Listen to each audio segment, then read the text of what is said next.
Welcome to Fearless with Jason Whitlock. I'm Jason Whitlock, your host. Happy Monday. Awesome show planned for you today.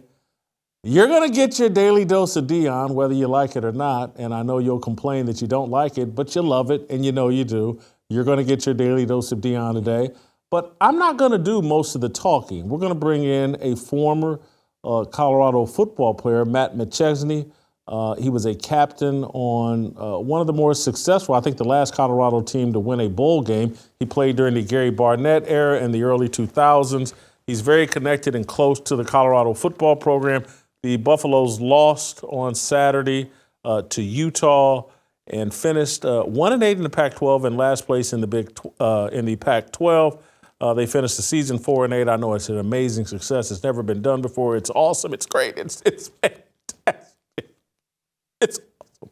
Anyway, Steve Kim's also going to join us to talk a little pro and college football today. So just an awesome, awesome show. I'm all fired up because I've had my first cup, and I hope you guys are joining me. Today's episode is brought to you by First Cup Coffee, a Christian-owned patriot coffee company that stands for core values, family, and building community across the nation. First Cup's freshly roasted beans delivered in ground or whole bean texture, pods, and bulk. Go to firstcup.com and use the promo code FEARLESS and save an additional 10% on your order. And if you subscribe, you save an additional 10% for the life of your subscription. Hop on board with me in First Cup. That's why I'm fired up. It's why I'm so sharp today. Before I open up the show, and the fire starter won't be until I get to Steve Kim. I got a take about the NFL MVP that you don't want to miss that I'll do before we bring on Steve Kim. But I got just a short daily dose of Deion that will set up my interview with Matt McChesney as we delve a little deeper into the Coach Prime phenomenon, and I give you your daily dose of Deion. Before I do any of that, though, I need you guys listening over Apple to pound that 5-star rating. If you're watching on YouTube, hit the likes, hit the subscribe. Make sure you get the notifications as we continue to fight the algorithm. I appreciate all of you all joining me today. So let's get into our daily dose of Deion before we get into a more substantive conversation with Matt McChesney. I want to play a couple of clips from Deion Sanders that I think kind of summarize and expose, highlight some of my problems with Deion Sanders. Deion's all over the map. From one day to the next, Deion says one thing and then contradicts himself the next day. And so I believe it was early last week, Deion, and this is when the team was just 4-7, before they fell to 4-8, before they ended the season losing 8 of their last 9 games, Deion made a comment about recruiting and about his approach to the offseason and his approach to recruiting, and talked about how he's not going to be an ATM. He's just not going to buy any and every player. Let's listen to Deion. We're not an ATM. That's not going to happen here. If you come to Colorado to play football for me and the Colorado Buffaloes because you really want to play football and receive a wonderful education, and all the business stuff is going to be handled on the back end if that's the case. But we are not an ATM. You're not coming here to get rich unless you really come here with a plan to go to the NFL and get your degree. Not to come here and be Moneybag Yo. Not to come here and be Moneybag Yo. I think he's referencing some rapper. So that was Deion at 4-7. You know, that was Deion when his team had lost 7 of 8 games. Well, on Saturday, they lost their 8th game, and they completed a streak of losing 8 of 9 games, and they finished last place in the Pac-12 in the final season of what we will know as the old great Pac-12. And Deion was singing a much different tune. Just one game made such a huge difference. Listen to Deion after his team lost to Utah. Let's see if does he sound like an ATM? Listen for yourself. Do you feel like you have the resources at Colorado to succeed at the level you expected? We're getting there. We definitely need giving. You know what I mean? It's unfortunate to say this, but some kids cost. It's unfortunate to say this, and then I have not charted this yet, but I've asked for the numbers. But if you start thinking about the top several teams in the country, let's see what was spent on assembling the teams. You know, we can sit up and talk about great coaching and great this and great that all we want, but it's gonna be a credit card swipe some kind of way with all these guys going to these playoffs, right? Right. And I understand that. And you got to have a quarterback. So let's see. We're not going to be an ATM. That was 6-7 days before. And then after they lose and finish in last place, which they were going to be in last place regardless of what happened in that game on Saturday, he said there's going to be a credit card swipe. And so maybe there's, ATM, credit card swipe, maybe that's two different things. Maybe when he said we're not going to be an ATM, we're going to do everything on credit. Maybe that's the difference, is that Deion is going to be a credit spinner. He's going to add on to his debt. And it's ATMs, generally speaking, cough up cash. And Deion's planning on doing everything on credit, I guess. But I think more accurately, it speaks to the fact that Deion is all over the map. Deion doesn't know what he says, and if it connects to what he said 30 minutes before, 20 minutes before, 2 months before, Deion's just making it up as he goes. And so whatever his emotions are in that moment dictate what comes out of his mouth. And so a week ago, Deion felt like we're not going to be an ATM. And so maybe he's saying that speaking to one specific recruit who asked for X amount of dollars. And so in that moment, he's just trying to communicate to that kid, we ain't going to be no ATM. And then after perhaps learning that, their top offensive line recruit flipped to Mizzou, that their top quarterback recruit of the 2025 class, maybe Deion knew that guy was going to decommit within the next 12 to 24 hours, and the kid did decommit. I think his name is Antwann Hill. Deion was like, oh boy, we better get this credit card out and smoking because these players cost.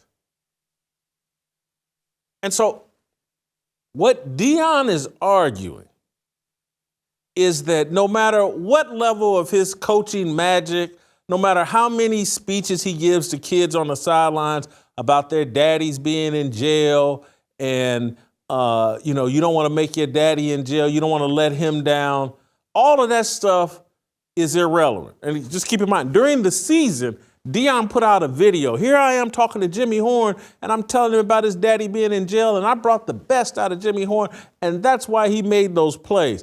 When they were actually winning games, it was about Deion and his coaching, and he was taking things to the next level. Now, later in the season, after losing 8 of 9 games, now it's like, hey, we need the donors to step up here. You look at the best teams, and they're paying more than we are. And we got to step up and pay on that level, or we're not going to be able to compete on that level. That's what Deion is saying. And I get the Deion groupies. None of this matters to you all. Deion doesn't have to be consistent. All Deion has to be is popular and cool and full of swag and promoting rap culture. That's all and the key ingredient, obviously, is Deion has to be black. His skin has to remain dark. As long as his skin remains dark and he's cool and he wears gold chains and he promotes hip hop and rap culture, Deion can do no wrong. There are no standards for him that He won 3 more games than last year, and nobody has ever done that before in the history of college football. That has never happened. A 1-11 team to go 4-8 the next year. That's never happened. Oh, Northwestern went 1-11 last year. They have a first-time head coach that took over for Pat Fitzgerald, and I believe Northwestern won 7 games this year. But that coach, he's not black. He's not hip-hop. He's not cool. He doesn't wear gold chains and sunglasses. It doesn't matter. Oh, so in 2013 at Colorado, I think the guy's name is Mike McIntyre. He was the head coach. He took over a 1-11 team and went 4-8 and finished in last place. The exact same record as He's not black. He's not cool. It just didn't hit the same. It didn't feel the same. And so that doesn't matter. And so what really matters is what RG3 tweeted out, Robert Griffin Jr. III, the ESPN broadcaster, former NFL bust. What he tweeted out is more people watched Deion go 4-8 than any program in the history has. No one else in history has gone from 1-11 to 4-8 while it's attracting as many viewers and as much attendance as Deion. So Deion is groundbreaking and making history because the evaluation of Deion isn't about wins and losses. It's not about quality of play. It's not about any of those things. Deion is going to be evaluated based on attendance. He's going to be evaluated like he's the marketing and sales department of Colorado. He's in charge of ticket sales, and he's an unbelievable success at ticket sales, and so nothing else matters. It doesn't matter if his words make any sense on a week-to-week basis. Ticket sales and attendance. Colorado sold out games. Rappers came to the game. It was fun to watch Colorado, and that's all that matters. The fact that Bill McCartney won a national championship there, well, I mean, you can't do that anymore. I mean, no one can win at Colorado. Not anymore. It's ticket sales is all that matters. The fact that Gary Barnett, during his 6-7 year stretch there, went to a bowl game virtually every year, no. Those are unreasonable expectations. Those expectations, winning consistently, those expectations are for white people. When you're black, you don't have to win. You have to create a circus and sell tickets. That's what really matters. That's the standard we're holding Deion to. Did he create a circus, and did people come and see the circus? That's Deion's standard. And, the fact that Deion is a peewee football coach. I want to play this clip. This is what a peewee football coach sounds like after going 4-8. After starting the season, you believe me? No. Do you believe now? I make white folks uncomfortable, and I'm about to get real comfortable. Because when a black man walks his walk and talks his talk, white folks get so uncomfortable, and there's never been a black coach. Mike Tomlin, he doesn't exist. Nobody exists except for me. D'Amico Ryan, what he's doing with the team, that doesn't matter. Tony Dungy, it doesn't. Lovie Smith coaching in the Super Bowl, none of that. James Franklin and what he does at Penn State, what he did at Vanderbilt, harder to win at Vanderbilt than it is at Colorado. No, that doesn't matter. Deion's the first black coach in the history of Power 5 football. The fact that he's the 4th black coach of Colorado's last 5 coaches, irrelevant. None of those guys were really black. Not the way Deion is black. Deion wears gold chains. and rappers come to his game. Now that's black. So when you're that guy and you're really just a peewee football coach, this is what a peewee football coach sounds like after going 4-8 and when his son taps out of playing in the last game because he's too hurted it. He hurted it. He hurt. He a dog, but he hurt it. Play the clip of Deion talking about what Colorado needs next year. You're looking to do some things right now, like, well, what we need for Shador is we know where to find it. It ain't hard to find. Yeah. So that's a historic moment. I have never in my life, and we could have played a longer clip, but I'm going to put the context around it. Deion was talking about recruiting and what we need for Shador. I've never heard a college football coach talk about going into the recruiting offseason and talking about an individual player and what they need. He's not talking about what's needed for Colorado and the entire university and all the 80 to 90 to 100 guys on the team, what we need. He's talking about what he needs for his son, his favorite son, Shador. We know what we need for Shador. That's not the way college football coaches talk. They talk about the university, the entire team. Shador did not play in the final game against Utah. The backup quarterback played and played really well. And they ran an offense that made sense, that would have made sense all season, particularly in the first half. I believe they ran the ball 14 times and threw it 13 times and were right in that game and would have been leading at halftime had the refs not robbed Travis Hunter of a touchdown. The backup quarterback played real well, only got sacked twice. He got the ball out of his hands. They ran a much more balanced offense in the first half, and they nearly won that game. And the backup quarterback looked great. But when Deion got to the post-game press conference, all he really wanted to talk about was Shador because he's a daddy first.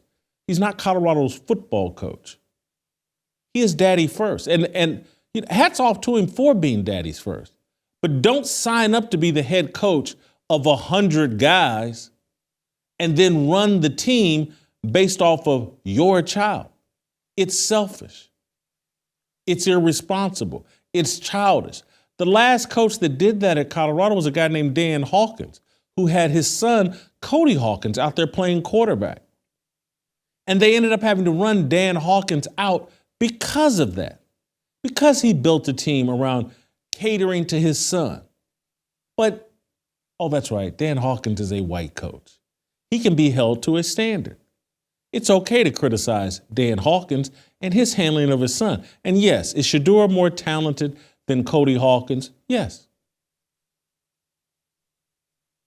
But did Colorado run an offense all season that was built around showcasing Shador rather than winning football games? Absolutely. There's no question about it. Anybody that knows anything about football could see it a mile away and could see it early in the season.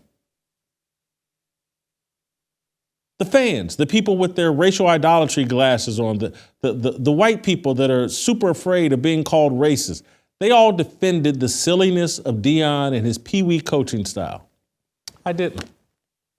And they're 4-8, and they finished in last place. We'll see what happens this offseason if Deion can buy all the players that he needs or that he thinks he needs. But you can't buy what Deion really needs and what that team really needs. A level of toughness and a level of discipline. That can't be bought. You can buy Travis Hunter's, and I'm not saying Travis Hunter's ball, because Travis Hunter's a baller, but he's a skilled player. You can buy skilled players. You can buy Deion Sanders. Deion Sanders has had a for sale sign hanging on his head since about age 19. But the guys in the trenches the offensive line, it's the only thing I really know anything about. Football, offensive line play. Those guys have to be developed. They're not bought. The guys on the defensive line, they're not bought either. They're developed. Doesn't take as much development as an offensive lineman, but it takes development. It takes a commitment of physicality in practice, in the offseason, during spring football, and during the regular season. A commitment to a tough style of play and a tough mentality and an approach and a commitment to running the football. That has to be developed. That's a culture. It can't be bought. Deion's going to learn that lesson the hard way. So that's my daily dose of Deion. We'll bring on Matt McChesney, and he will. I'll let him do most of the talking because I want someone else's perspective, someone closer to the program, someone really connected to the program. We'll let Matt McChesney, former NFL player, former team captain at the University of Colorado, we'll talk to him and let him expound on that. Before we do, I want to talk to you guys about my Patriot mobile phone. You guys know I made the switch to Patriot Mobile, and I've been totally happy and satisfied. Patriot Mobile has been America's only Christian conservative wireless provider, standing behind their values and their exceptional service. They are an example of putting the cause ahead of profits, and it's why I'm proud to partner with them. Starting today, Patriot Mobile is extending their Black Friday deal to the Every Friday Matters deal. And you can get a free smartphone when you switch today. Patriot Mobile offers dependable nationwide coverage, giving you access to all three major networks, which means you get the same coverage you've been accustomed to without funding the left. When you switch to Patriot Mobile, you're supporting free speech, religious freedom, the sanctity of life, our veterans and first responders, and more. Their 100% U.S.-based customer service team makes switching easy. Keep your number, keep your existing phone, or for a limited time, get a free smartphone from Patriot Mobile. Go to patriotmobile.com/Jason or call 972-PATRIOT and use our promo code Friday76. That's the promo code Friday76. Again, get a free smartphone with the promo code Friday76. This is a limited time offer. Join me, make the switch today. patriotmobile.com/Jason. That's patriotmobile.com/Jason or call 972-PATRIOT and use the promo code Friday76. All right, Matt McChesney, next. It's my obligation, no hate, discrimination, raising up your hands for freedom. Jason Whitlock, previously on Fearless. Y'all sitting around saying nothing as they inject all these women into the NFL. We got sideline judges, assistant coaches, executives, but we can't get an opportunity. But y'all say nothing when they sliding all these women into a game that you built and it's meant for men. But I'm the crazy person because I believe in the Bible, and I'm sitting here watching them move men out of leadership positions and move women in to spaces reserved for men, and no one says a word. But you want to know? You want to go wrong. It all started when the expert opinion about playing a sport and how to play a sport. It was when it became okay for journalists to become experts.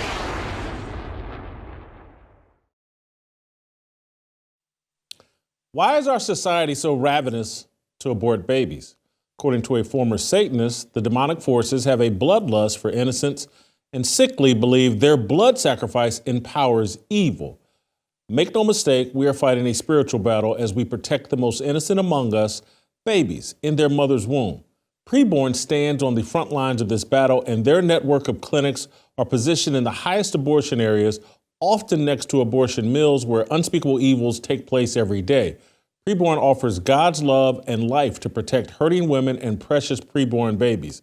And every time a baby is saved, which happens 200 times a day, good conquers evil. Please make your most generous gift to empower good and rescue precious souls. For just $28, you can sponsor an ultrasound that doubles a baby's chance at life. To donate securely, dial pound 250 and say the keyword baby. That's pound 250, keyword baby. or go to preborn.com/fearless. That's preborn.com/fearless. All right, so as promised, our daily dose of Deion will include an outside voice who's really an inside voice. Matt McChesney was a former Colorado Buffalo great. He played during the Gary Barnett era in the early 2000s for Colorado, a very successful era. He was a team captain. He went on to a 6-year NFL career. He's a huge supporter of the Buffaloes to this day. So we're honored to have Matt on the show. He's the host of 0260 podcast. Matt, thank you for making the time. I really appreciate you. I want to start with a somewhat humorous question, just because you played during the Gary Barnett era, and it makes me. Yes, sir. Were you on the team with Katie Nida? Is that right? Is the kicker? Were you on the team with her? So I never played on the same team as she did. She was gone by the time I got there. But in 04, Gary, I know you remember this, but he stood in front of the Dow Ward and was like, not only was she terrible, but she was a girl. And we were all like, oh, God, oh, boy. So he got suspended for the whole offseason there. And look, it was a very tumultuous time, to say the least, but there was no social media. So everything was gone through the papers, and nobody could get their voice out. And it was at that point, as a player, my senior year, it was just like rally around this. And, all the people that are picking us to go 0-12, make them look bad at the end of the year. But that was a very sticky situation, to say the least. And not a whole lot came out of it in the long run, other than a book.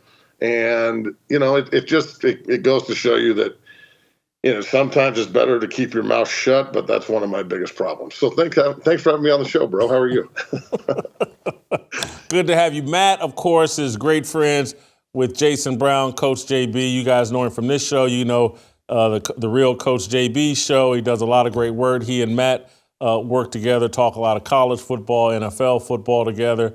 Matt is one of the few voices I've seen connected to the Colorado football program who's willing to be a bit more honest than most of the media about what's going on under the Coach Prime era at Colorado. You guys finished in last place in the Pac-12, 4-8, 3 more victories than the previous year. Matt, how do you see this first year under Deion Sanders? Was it a success? Yeah. I mean, based on last year alone and the Mel Tucker thing and Midnight Mel going to Michigan State, and that really started like a downward trend where we lost a ton of players. Christian Gonzalez, who was a first-round draft pick, and so many others. And then last year, when they were 1-11, I went up there and talked to the team. Coach Mike Sanford, who did a very admirable job last year filling in for Coach Durrell when he got fired, had me come up and talk to the team, and it was the only game they won, and they actually played like a college football team. And all I tried to teach them was like, use the spite, use the hate, rally together as a team, lock the gates. And, I'm not saying that what I said to them worked, but they didn't get beat 69-20, and they won a football game. So that was like the high point last year.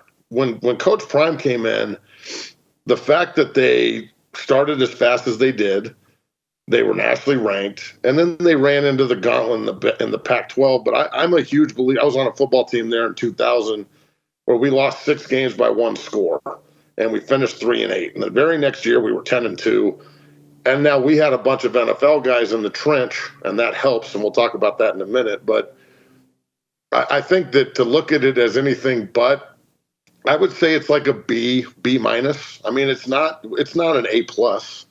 I'm not going to sit here and say that 4-8 and the inability to stop the run and being dead last against the run and then giving up as many sacks and as many pressures as they did and being dead last protecting the passer and having Shador have a broken back and the Washington State game not being able to play against Utah.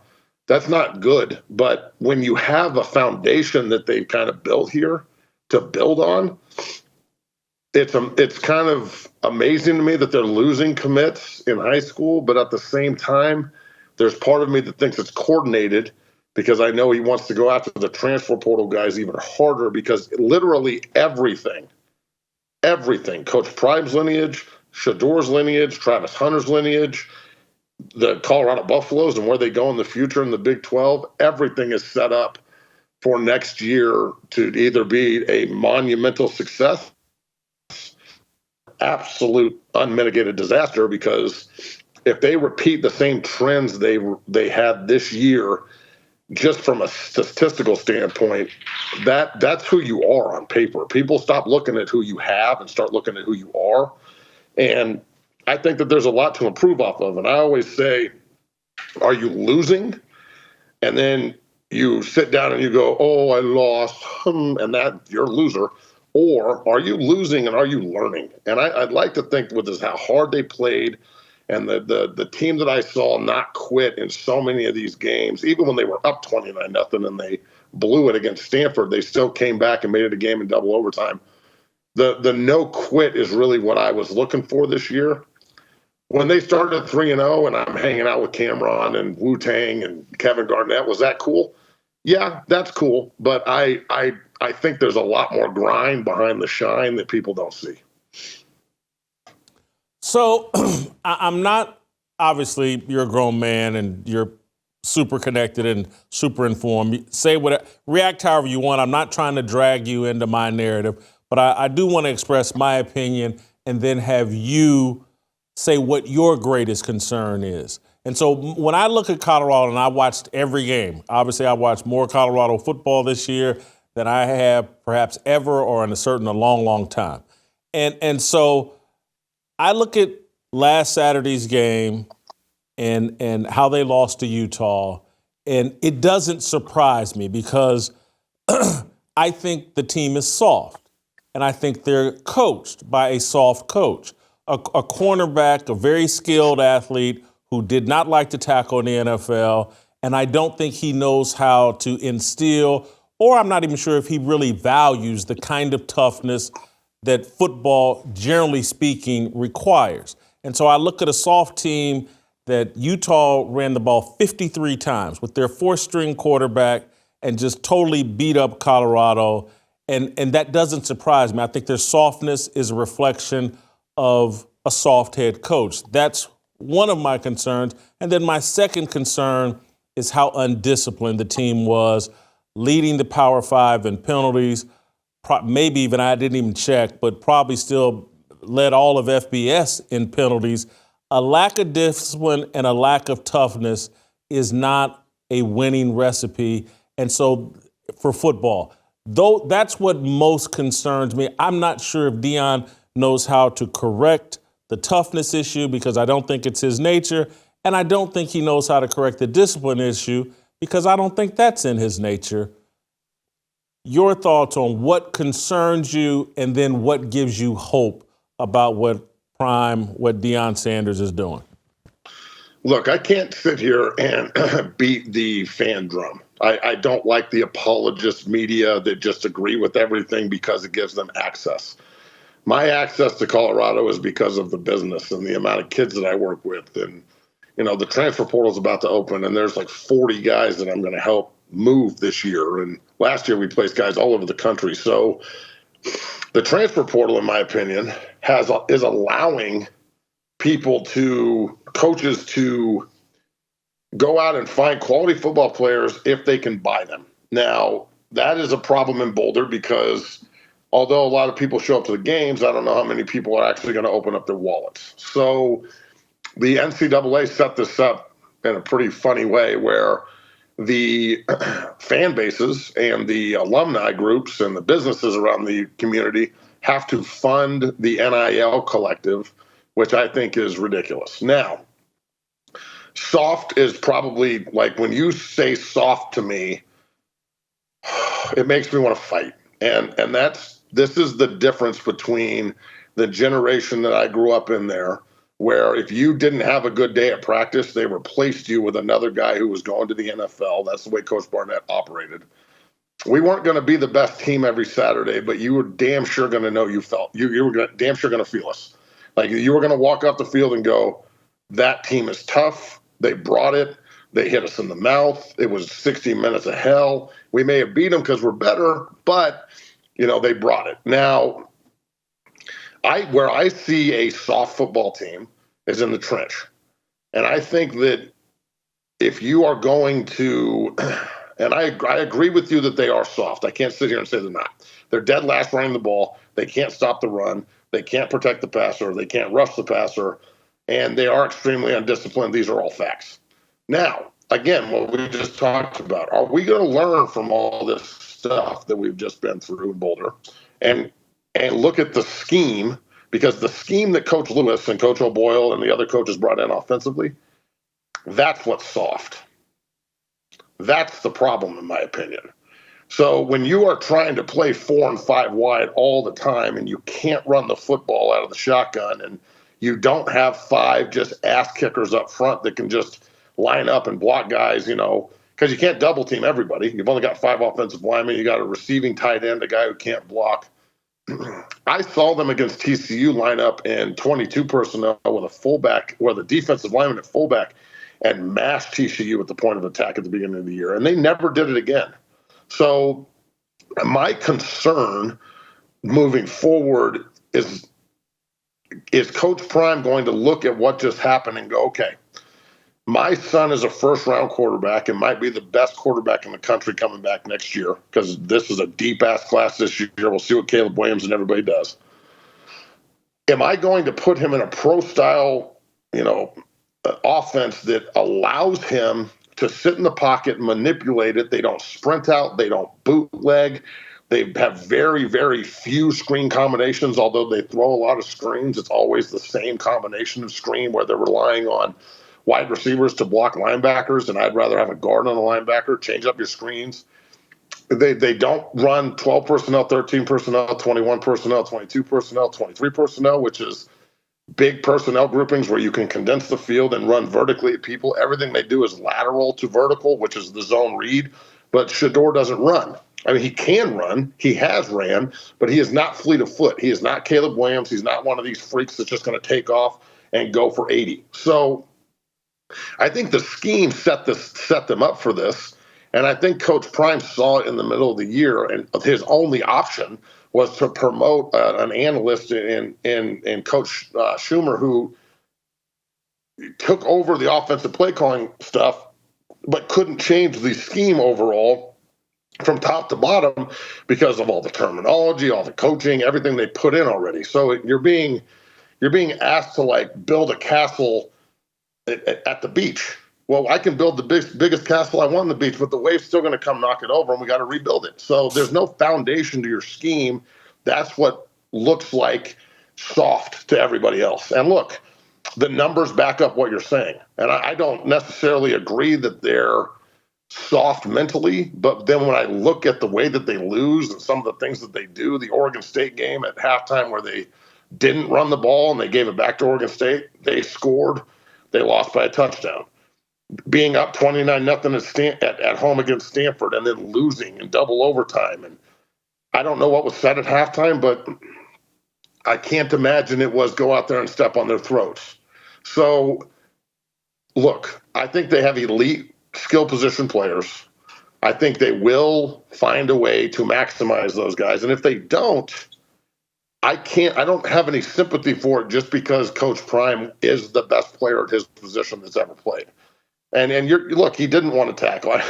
I just watched something this morning about the Nigerian Nightmare, Christian Okoye, and how they were talking to Coach Prime and what do you do when you see Christian coming at you? And he's like, make a business decision. Now, I would hope that he's not doing that with his college football team because, and I said this morning on my show, they have got to figure out how to mix, and I'm not talking about Colorado high school kids specifically here, mix guys that want to play for Coach Prime and guys who actually want to play at the University of Colorado and find a way to just incorporate both.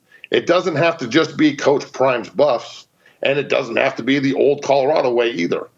They don't sing the fight song anymore. And I understand that it may not be that important to some, But I don't think I could give a damn what the words say. It's about the community and bringing everyone together, the coaches, the players, the fans. That's what that song means after a big win. So when you don't have that, hey, we gotta sing that song after this, boys. We can't go out there and lay an egg. That little piece of motivation might be what takes them to winning Stanford, beating Oregon State, beating Arizona. They lost by 3. Winning some of these one-score games rather than losing them. So, look, they had a soft season. They were bad on the offensive line. They were bad on the defensive line. And there's a huge contingent of people that think that because I say they were bad, that somehow I'm not supporting. And I seem to think that the people that can't look at it and say, God, we're not very good, we can really get better. Can you imagine what would happen if we had offensive and defensive linemen that could play and rush the passer and run the football with Shador and these freak receivers? They might win 10 games, and moving into the Big 12 and a much easier schedule, I think that they can really build on that if we're not sitting here talking about the emotions that are like involved with this. I don't think there's a lot of space right now for the emotional, fragility of some of the players or the coaches. Like, you just finished 4-8. You've got your dead last running the ball. You're dead last protecting the passer. You can't rush the passer.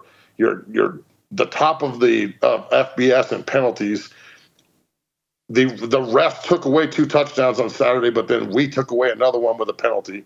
So I'm not going to sit here and blame refs, although they are terrible. The ability for this team and the professional staff that they put together, because at the beginning of the year, looking at the staff, I was like, damn, they got a head coach running the offense, and Bill O'Boyle, the offensive line coach, is going to have these guys chewing glass and blah, blah, blah. And it seemed like it was a rocket ship, and then it declined quickly the minute that they hit adversity, and they've got to learn from this. Coach Prime is not at Jackson State anymore. There's no more just easy wins on the schedule. Now the difference at the Power 5 level is not necessarily the skill players. The difference at the Power 5 level is just like the difference in the NFL. The trench is real. And if you don't have monsters in the trench at the Power 5 level, you will get pushed around and dominated. And if you go to the NFL and try and mess around in the trench, it will be an early exit. So they have got to put everything into finding the right guys, not just guys that are ranked high or get Twitter likes. Like, I really hope that they are really, really immersed in the recruiting part of this. Like, does this guy fit our system, rather than this guy got 15 offers and we're going to offer him 2 because 15 other schools offered him. If he's good enough to play for them, he's good enough to play for us. So I don't really think that that's the way they should be doing things, but I love a lot of the things that are going on up there, but to act like they don't have anything to fix is ridiculous. And I don't understand how Buffalo country here, look, I'm just going to say this, and I hate saying this. I hate it. I'm 42, okay? My son Nicholas is going into 9th grade next year, and he's getting recruited now. I was a senior captain on the last bowl team in Denver, or in Boulder, that won a bowl in 2004. That's 20 years. So the underlying, like, desire for success, that's why you saw everyone that bleeds black and gold just shoot through the roof when they started 3-0. How could I not? I mean, the just the exuberance and everybody being so happy and having the university on an upward trend. I guess we should have saw this coming, knowing how hard the Pac-12 was this year, but a lot can be learned from this adversity, man, and I really hope it doesn't just turn into a fault game. I feel like a lot in college football and the NFL these days turns into it's his fault, rather than just saying it's everyone's fault. And I hope that Coach Prime came out in his press conference and said, look, everything needs to be evaluated, including me. So I think that he's a pretty tough-skinned dude, and we'll see about this offseason and how he handles all the decommits and who he goes after to replace them. But in reality, unfortunately, the people in Boulder need to open up that pocketbook so he can go to work. Okay, you just went to Deion's deal. We got to pay to play. We got to, he's now last week, and we played the clip. He said, "I'm not going to be an ATM." And then as soon as they Utah game's over. Now it's about we need donors and the best teams, you got to pay these players because of NIL. Matt, my position is, and you know a lot about offensive line play, defensive line play, and this is my concern with Deion. He played a position of great skill, and either you got it or you don't have it at corner and at these skill positions. Either you're Travis Hunter or you're on that Travis Hunter spectrum somewhere, and you can play those positions. The offensive line in particular, it's a development position. You take guys that are 6'4", that thought they were basketball players, and you turn them into offensive tackles. You take fullbacks. Jason Kelce was a 6'3" fullback that they converted to offensive line. Now he's the best offensive lineman in the National Football League and a guy that I think should actually be in the MVP conversation. It's a development position. And when I watch Colorado this year, and this is what I'm talking about, Deion thinks, well, if we just pay enough, we can get. No, you have to commit to a style of play and a toughness that I'm just not sure if Deion knows anything about it. And you have to develop these guys, and part of the development is even when your running game's not working, you stick with it because you know it's going to produce fruit 2, 3, 4 games later, or maybe 15 minutes later in the fourth quarter or whatever. And I didn't see that type of commitment. It was just like, hey, we can't run the ball, so we're going to put everything on Shedeur. And I'm just not sure if that's a scheme thing from Sean Lewis, having been a head coach with some experience that Sean Lewis has, or if that was Deion saying, I think my son should be in the Heisman Trophy race. We're going to open this thing up, and he's going to pad his stats. This is where I question, like, does Deion understand the development of the interior players, offense and defensive line, and that process as opposed to his process? Shows up the most talented guy we've ever seen, stick him out on an island, let him do his thing. Same for Travis Hunter, put him at wide receiver, corner, he's going to light it up. I just don't fully believe he understands how to develop these great players that actually allow you to win week in, week out. And look, that's a great point. Coach Prime being as good as he was, sometimes when you're a great player, it's really hard to relate to average guys. And I was really average. I tried really hard. Like I was undrafted. I had to bust my ass for everything I got. I had to move positions in the NFL to get my pension. My body gave out on me. Like I have regrets. I don't think it really worked the way I wanted it to for me. But rather than, again, lose, I lose and learn, and that's just me. So I've tried to parlay this into how can I help the next generation in Colorado, and this is my point. When you neglect to really evaluate, and I'm not saying that's what they did last year, but when I'm sending Drake Nugent from Stanford to Michigan, and then I watched Michigan beat the hell out of Ohio State at the point of attack this weekend, and number 60 is right there, and all they're doing is running right behind him. Well, he went to Highlands Ranch High School, bro, right across the street. Colorado said he was too small, and that was a different staff, but now he's going to be an NFL center for 10 years. Like, I don't want a 6'5" center. I want a 6'2" center with long-ass arms who's a nasty. And then when you look at Casey Roddick, he was the starting left guard there. He's at Florida State now for an undefeated Florida State team, regardless of what happened with Jordan Travis. You don't let him leave. Jake Wiley goes and starts for UCLA. You don't let him leave. So, and this is just a couple of the guys, and the transfer portal was deep last year with other guys that maybe wanted to come home but weren't evaluated correctly because of I'm bringing my own people with me. We already got them. So does that mean we're not evaluating everyone correctly, or are we just saying our guys are better because I say they are? Now, that could be the case. Shedeur, he said he's bringing his quarterback, and he brought one. That kid can play. Now, I seem to think that if he was in a more conducive system, and I'm not saying that all spread systems are soft. Oregon and Washington run a spread system, and they'll bludgeon you. They'll just destroy you. Washington, consequently, Roger Rosengarten, their right tackle, is from Valor High School, right down the street. Got to be a first-round draft pick.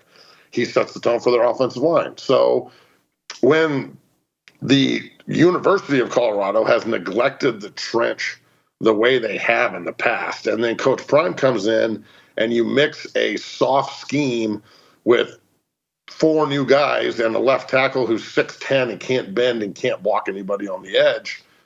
That is the recipe for disaster. I think they should have just simplified things and started running the ball vertically and set up Shedeur in a more conducive way to have easy throws rather than relying on him to make every throw. So I think Coach Prime is going to look at this and say, okay, I got to hire somebody that knows how to do this, and that's what good leaders do. Good leaders, they delegate. Like Coach Saban isn't in the offensive line room. Coach Saban's delegating. He's going, okay, I trust my offensive line coach. He's going to get the best out of these guys. Bam. And, that I think that he tried to do that, hiring a head coach and Coach Lewis, who brought his guy, O'Boyle, as the offensive line coach. But I think that last year, Coach Prime tried to find a scheme to fit his son. And this year, I think he's going to try and find a scheme to fit his team. And then his son can really blow up. Because I think Shedeur, if he's in the right system, Jason, he is technical at the ball and he could really get it out. And when you're sitting back there with 5 wide, you're going to hold the ball longer because you got to run through your options, number one. But then number two, when you're always playing do or die football, when you're always playing, oh my God, we got to score or we're going to lose, and you can't rely on your offensive line and you can't rely on your defensive line, that means your quarterback has to be the toughest guy. And I know you saw him be super tough this year. The CSU game, he took it in the chin, got up, spit blood, went back to work, won the game. You say what you want about CSU, but I played in that rivalry, and it is nasty, super nasty. I watched him take shots all year and just get back up until he couldn't anymore, until his back literally broke. So now Coach Prime has to look at it and go, okay, I'm a coach, but I'm also a father. And I can't sit here and put my kid in this kind of danger, because if I was a father only and I was up in the press box at CU and Coach X was, coaching and Shedeur was getting hit like this, do you actually think that Coach Prime would be on his side? No, he'd be totally like, look, this has got to change. We got to figure this out. You got to go get some dogs. So my full circle 180 back to this, or 360, however you want to do it. I went to CU. I'm not good at math. Is now, can you look at yourself in the mirror and say, I'm not as good as I thought I was. We're not as tough as I thought we were. My luggage that I brought didn't work, with the exception of a couple of big bags. And now we need to base this offseason off of substance, not style. We need to base it off of grind and not shine. And this is how I would say this to Coach Prime if he asked, and he'll probably see this because he follows me and I'm going to repost all of it. And I know he blocked you, so it's just what it is. I would say to him this, Coach, as a player, you were just as good as anybody could ever ask. You set the tone, you invented swag. Now, reinvent yourself in front of everybody again. You already did it once. You created a persona. You invented that. You can reinvent yourself now, too. And you can do it by hiring the right people to help facilitate the growth of your offensive and defensive lines, your pass rush game. And look, you have Warren Sapp on your show every week. I keep hearing that Warren's going there to coach the defensive line. So I saw him at the CSU game. It was all great. Everybody's loving everybody. And then, but my question to Warren would be, in the social media era, like, I sit down with kids every day, and I go, okay, you play outside linebacker, okay. Who's Derek Thomas? And they're like, well, I don't know. I'm like, okay, who's Kevin Green? And they're like, I don't know. And I'm like, oh my God. All right, let's try another one. Who's Rob Nikovich? Somebody kind of like a guy I played with, a good friend of mine. Well, I don't know. So I like to assume that everybody just knows who Warren is and they're just going to gravitate because he's the coach. I think that also is a very tricky proposition. I'm not saying it can't work, but again, like, do the guys that Coach Prime hire and Coach Prime, are they going to get on the plane that brought them to Boulder and go recruit for the next 2 months and kick people's doors down and like make it so you have to think about CU? Or do they really expect guys to just come to them? I'm sorry, but if you just expect the country to just come to Boulder, I would say to them that no one's bigger than the logo, and the logo has been tarnished for years. And all the shine at the beginning of the season attracted a lot of eyes and a lot of interest. But what actually happened at the end of the year, going 1-8 in the Pac-12 again, we can sit here and talk about one score losses and because of this, and there's reasons, and there's reasons for everything, and then there's excuses for everything. So then you've got to decipher between those two.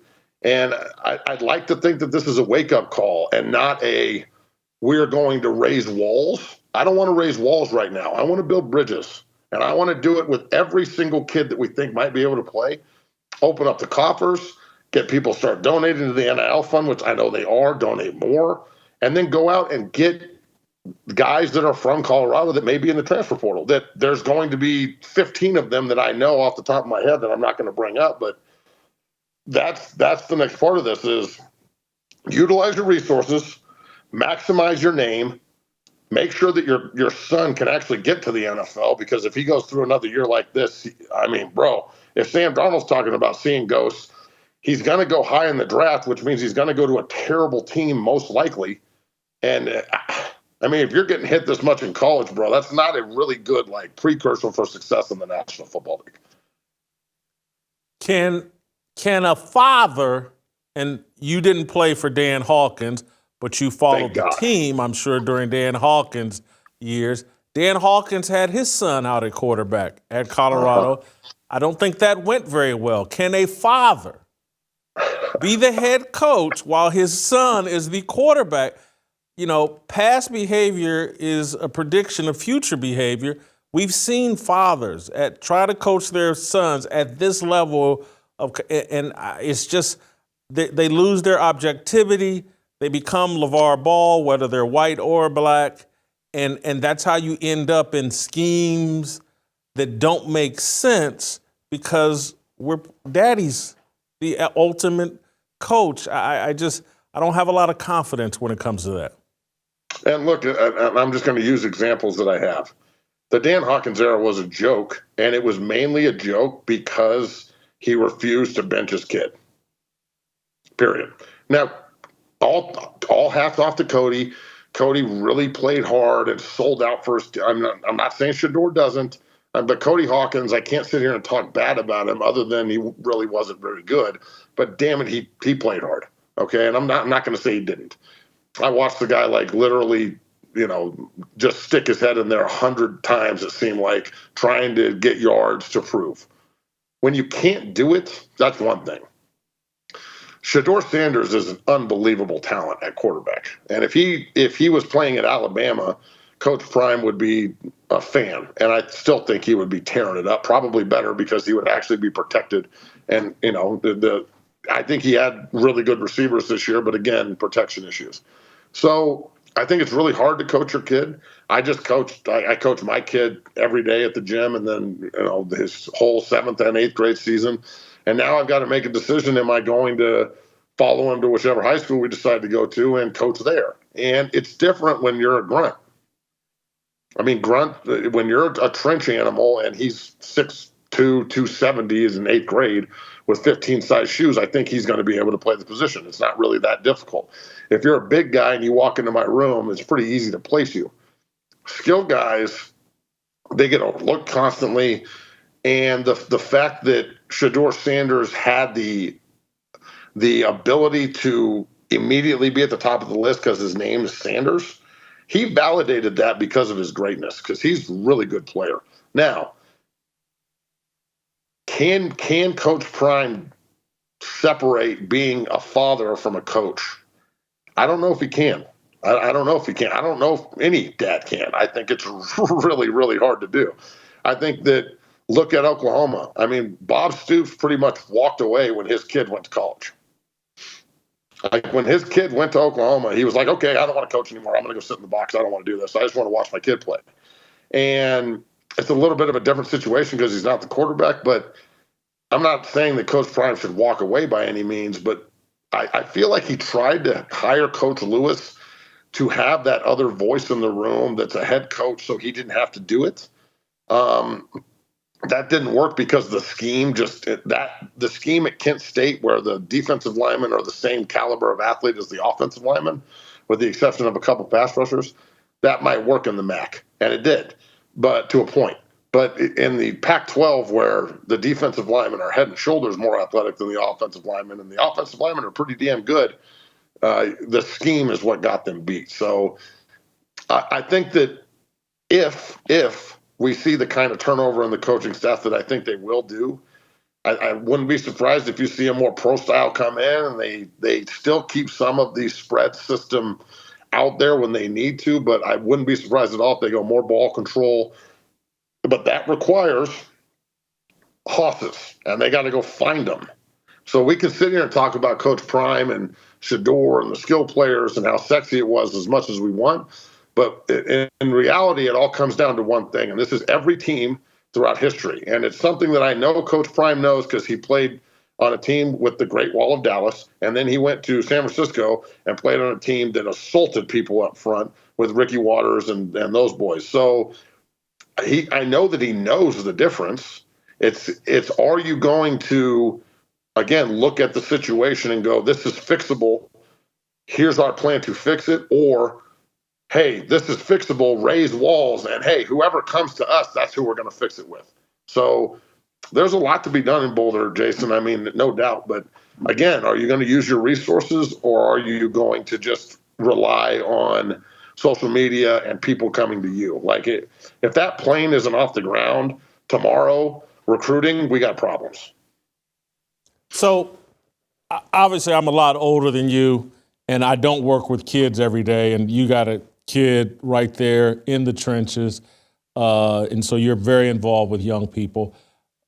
As it relates to offensive linemen, any concerns of yours that, like, hey, there's a culture that will attract skill players, and having Key Glock in the locker room and having Offset on the sidelines and all the rappers and all that will work for skill players, is it as attractive to the offensive linemen and the guys you actually win games with week in and week out? Any concern that that culture may not be the right fit for offensive linemen?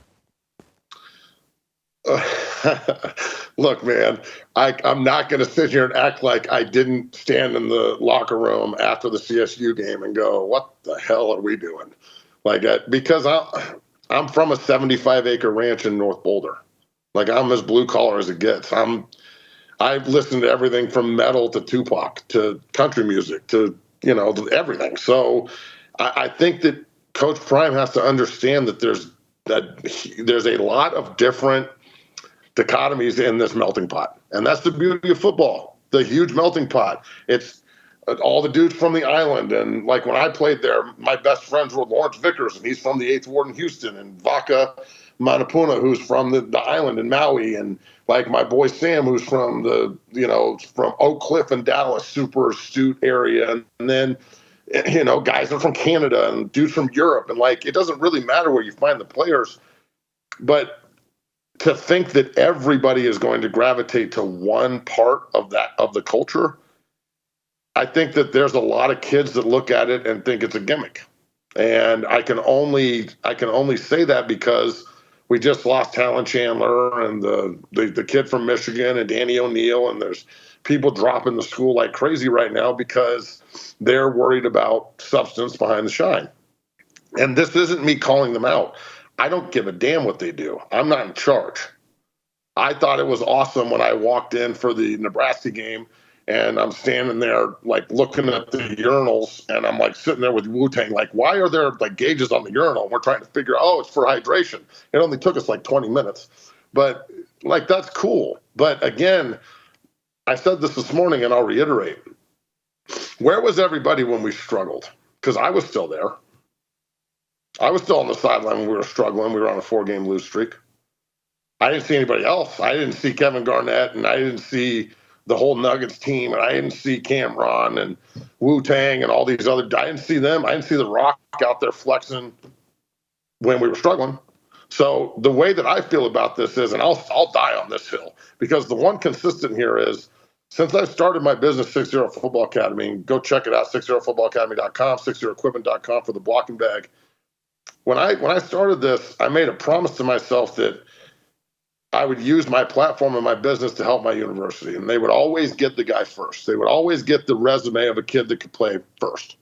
Now, what they do with that after that is their decision, because I have to be neutral in this. So even if Nebraska wants to come in and recruit a kid, and they go after him correctly, and like they just came into Boulder County yesterday and committed a kid from Broomfield named Landon Davison, who's 6'6", 6'7", 290. He's going to Lincoln. So when things like that happen, I start looking at like, okay, are we really focused on the developmental part of college football, or do we actually think that the transfer portal is the route to take to just win now?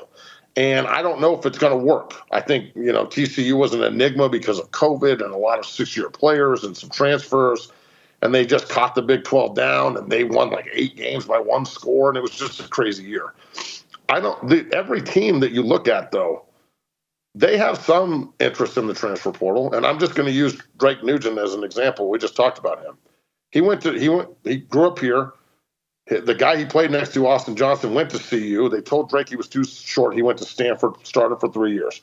Went in the transfer portal after he graduated from Stanford, and went to Michigan this year and has started every game for him, is on all the watch lists. And when we were talking about, hey, Drake, what do you want to do? Last year at this time, Stanford season's over, they were 3-8. He's super pissed off about it. And he said, I don't care about NIL money. I don't care about cars and houses. I care about being developed, and I care about going somewhere where they care.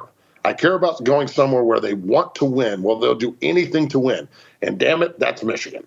So it's real easy to call Coach Moore, who's only got 3 guys on the roster from my facility, and go, I got another one for you. And not only that, I got a grown-ass man at the center position. Well, I presented him to Colorado, too. They never got back to me. So you have to be able to, like, pull the facade back here and go, okay, what are we really struggling at and how do we fix it? And I think that the transfer portal is where people go to get played, and I think the NFL is where you go to get paid. So there's a reason all these top schools are always the top schools.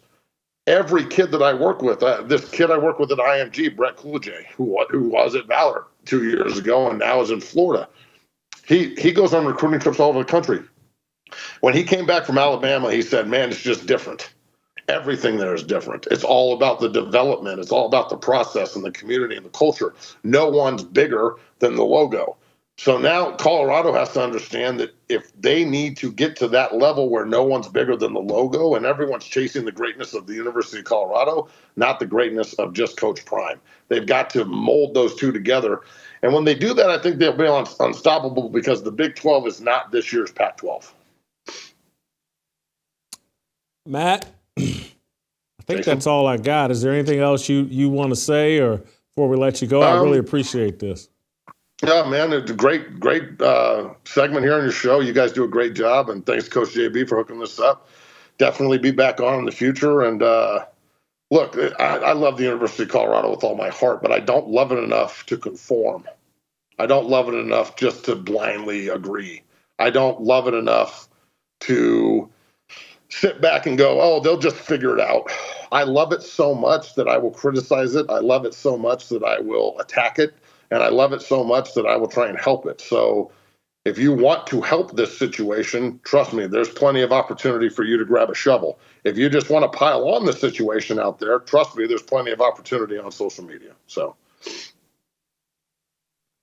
thank you, Matt. Later, Good luck this offseason. Good luck with your boy.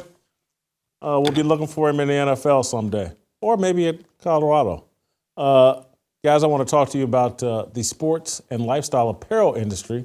It's been dominated for years by companies with divisive agendas, companies that use your dollars to fund things you probably don't agree with. Unitas is the alternative. It's a new clothing company founded by NBA player Jonathan Isaac that offers a values-based alternative for stylish, high-quality sports and lifestyle apparel.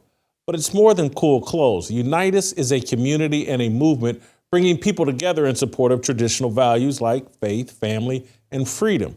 When you shop Unitas, you're supporting a company committed to bolstering these values and upholding them in the marketplace. Jonathan recently launched his first signature shoe under Unitas called the Judah 1. The Judah 1 is making history as the first ever signature shoe to feature a visible Bible verse on the exterior. The collection features 5 different shoes in 5 different colorways, all inspiring you to live out your faith with boldness. To shop the Judah 1, visit weareunitas.com. That's weareunitus.com. Use our promo code BLAZE and the number 1 at checkout for free shipping. All right, don't go anywhere. Keep pounding that like button. Give me that 5-star rating. Steve Kim, the Korean Cosell. Next.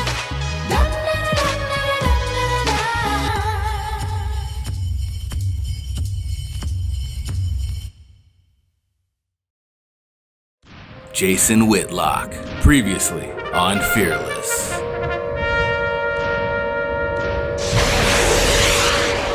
When you're in school as an athlete, they owe you.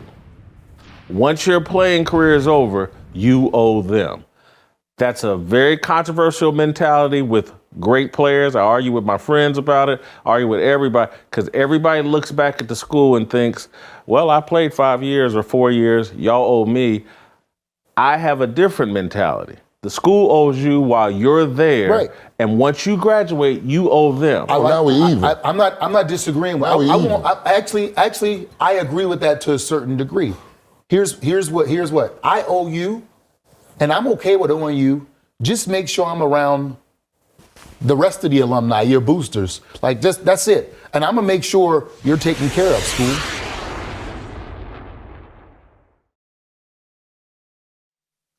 Hey, it's Cyber Monday, and today we're offering 30% off the first year of your Blaze TV Plus subscription when you use the code CyberMonday30. This is the gift that keeps on giving, perfected for yourself and those you love. When you subscribe to Blaze TV Plus, you get everything on Blaze TV. That means you can watch endless hours of video content from your favorite Blaze TV shows, bonus episodes, documentaries, and even exclusive live video chats with the hosts. Plus, you get premium news content. You'll unlock Blaze news articles featuring thought-provoking opinion and analysis, as well as our new in-depth investigative reporting. It will broaden your perspective on critical issues, and it is now ad-free. You can join in the subscriber-only comment section and enjoy priority customer support from our American-based customer service team for any questions or issues you might have. Give yourself the gift of Blaze TV Plus today. Go to blazetv.com and use the promo code CyberMonday30 for 30% off your first year of Blaze TV Plus. That's blazetv.com, promo code CYBER30. Yeah, 모두 다 빨리 박수 쳐 기다리지 말고 서둘러 Reason that I'm back is to feed you raps I see that you are 배불러 So fly All right, let's roll out to Los Angeles, bring in Steve Kim. Before I get to my fire starter about Jason Kelce and the Philadelphia Eagles and Jalen Hurts, I want to ask Steve a couple of questions about Coach Prime, Deion Sanders. Steve, a Pac-12 expert. The Colorado Buffaloes finished 4-8, 1-8 in the Pac-12, last place in the Pac-12. Every day there's a story about a commit decommitting. Today it's Danny O'Neal, the dual threat quarterback out of my hometown, Indianapolis, Indiana. He's decommitted. Steve, are things falling apart for Coach Prime and the Colorado Buffaloes? You know, in the immortal words of the legendary Michael Ray Richardson, who said it so succinctly, this ship be sinking. And you know, when I have visions of the Colorado recruiting class, which wasn't exactly trending positively the whole year, it does remind me, and I used this analogy a couple of weeks ago with you, Jason, Studio 54, when it closed up, when it was raided by the authorities, and there was all sorts of improprieties going on. And what was once the hottest spot in town is now just empty, and it's just decaying. And so it is interesting, though. I would really love to talk to some of these young men and ask them two questions. Number one, what first made you or attracted you to CU? And then you give your ultimate verbal pledge, and it's all it is. It's non-binding. But then also, Jason, what led to the decision to decommit? So what changed from the month of love in September to the hard reality of November? Is it really that simple for these young men? Yeah, let me give you a simple answer, Steve. Again, Deion and Coach Prime were a fad. Yes. They were bell-bottom jeans. They were, fads come and go on a whim. The Furby. And so, yeah, this is it was the hot, hey, I'm going to Colorado. I'm part of the whole Deion Coach Prime movement. And man, all the rappers are going and all the celebrities are going. Doesn't this seem fun? And Deion, and then you sit back and you go, hey man, these bell-bottom jeans kind of look stupid. Yeah. Not everybody's doing it anymore. And the reality set in is like, is that what I want to do, or do I want to go somewhere and be developed? Or do I want to be thrown under the bus when things don't go well? And so, Steve, I played this clip earlier where last week Deion was saying, we're not going to be an ATM. And then after they lose to Utah, he's saying, we need to get the funds up. You got to swipe a credit card if you want these best players. Deion knew and knows these decommits were coming, and he's just trying to keep things afloat. And boy, wait till this transfer portal opens up. You guys are going to be very impressed with all these kids that want to transfer in. Is Deion going to be able to purchase a team for Colorado now that people aren't all that interested in like being a part of the Deion Sanders hype train? Speaking of fads, one more fad from our childhood, Jason, the fanny pack. And here's the problem with comparing Deion and Colorado to the fanny pack. The fanny pack actually lasted for about a year.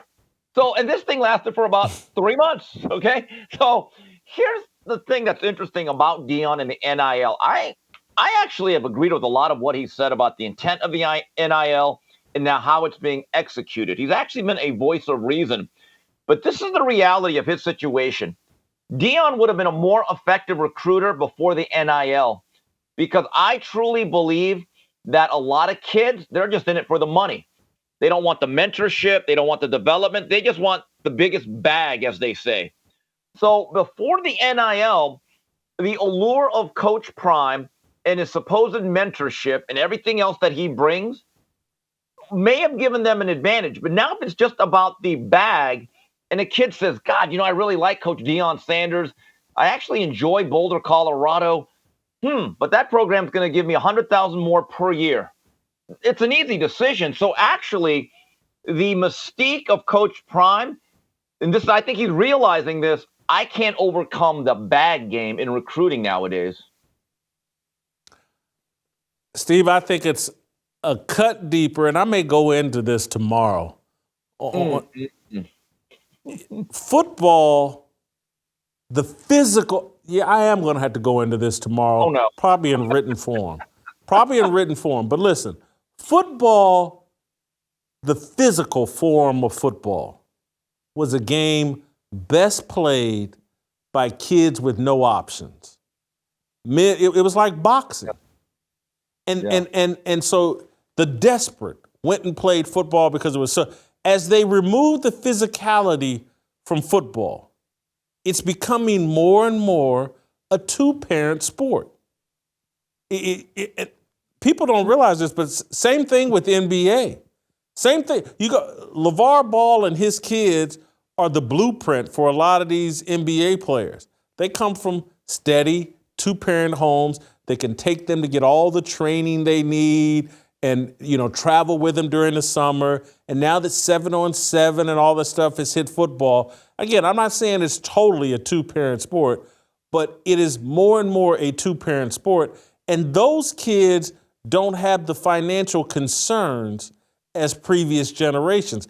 And so for whoever this Danny O'Neal is, a quarterback from Cathedral High School, private school. I got family that goes there. It's a private school. That kid's not desperate. He doesn't need the money. And so now what recruiters are out there pointing out, and it resonates with all of these kids, is like, how much more clear does it need to be that Deion is doing this all for Shedeur? And that as soon as Shedeur is out of there, so is Deion. And trust me, every coach on the recruiting trail that's out recruiting against Colorado, that is the message they're saying. So these high school kids, they got no interest in coming to Colorado.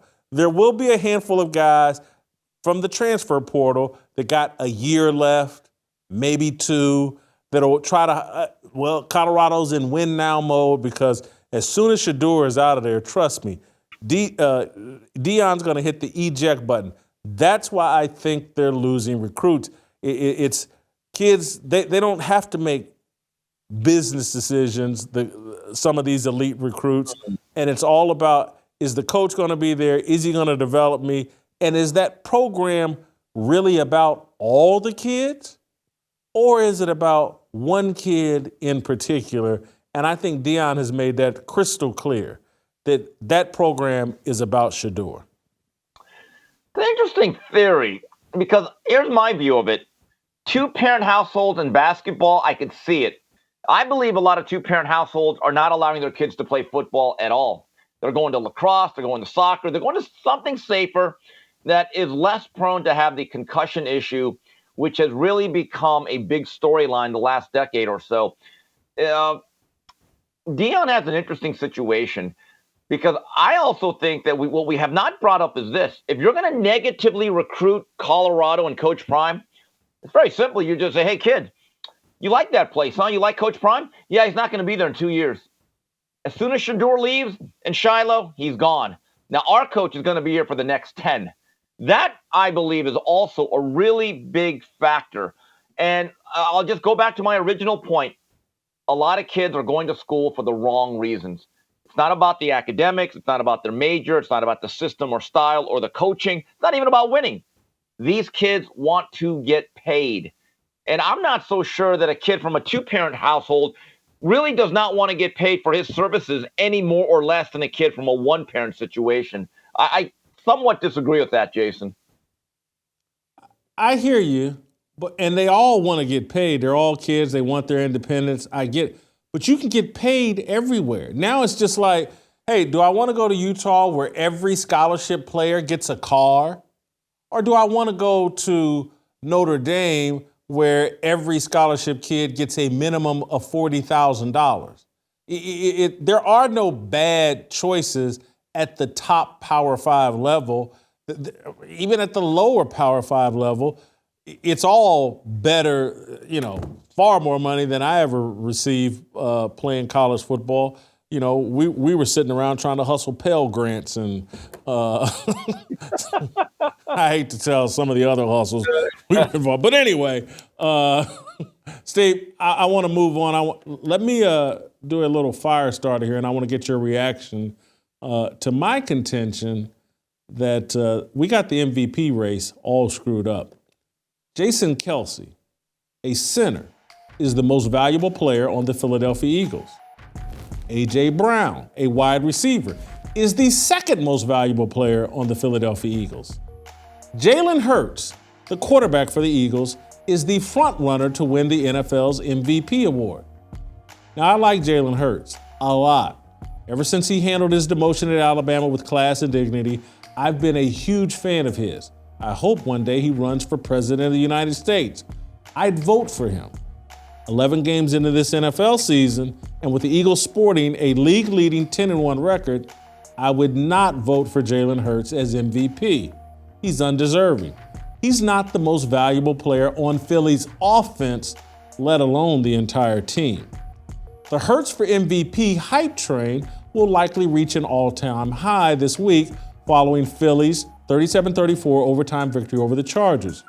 Hurts accounted for 5 touchdowns, 3 passing, and 2 rushing. But, as I stated earlier, Jason Kelce is the man driving Philly's dominant season.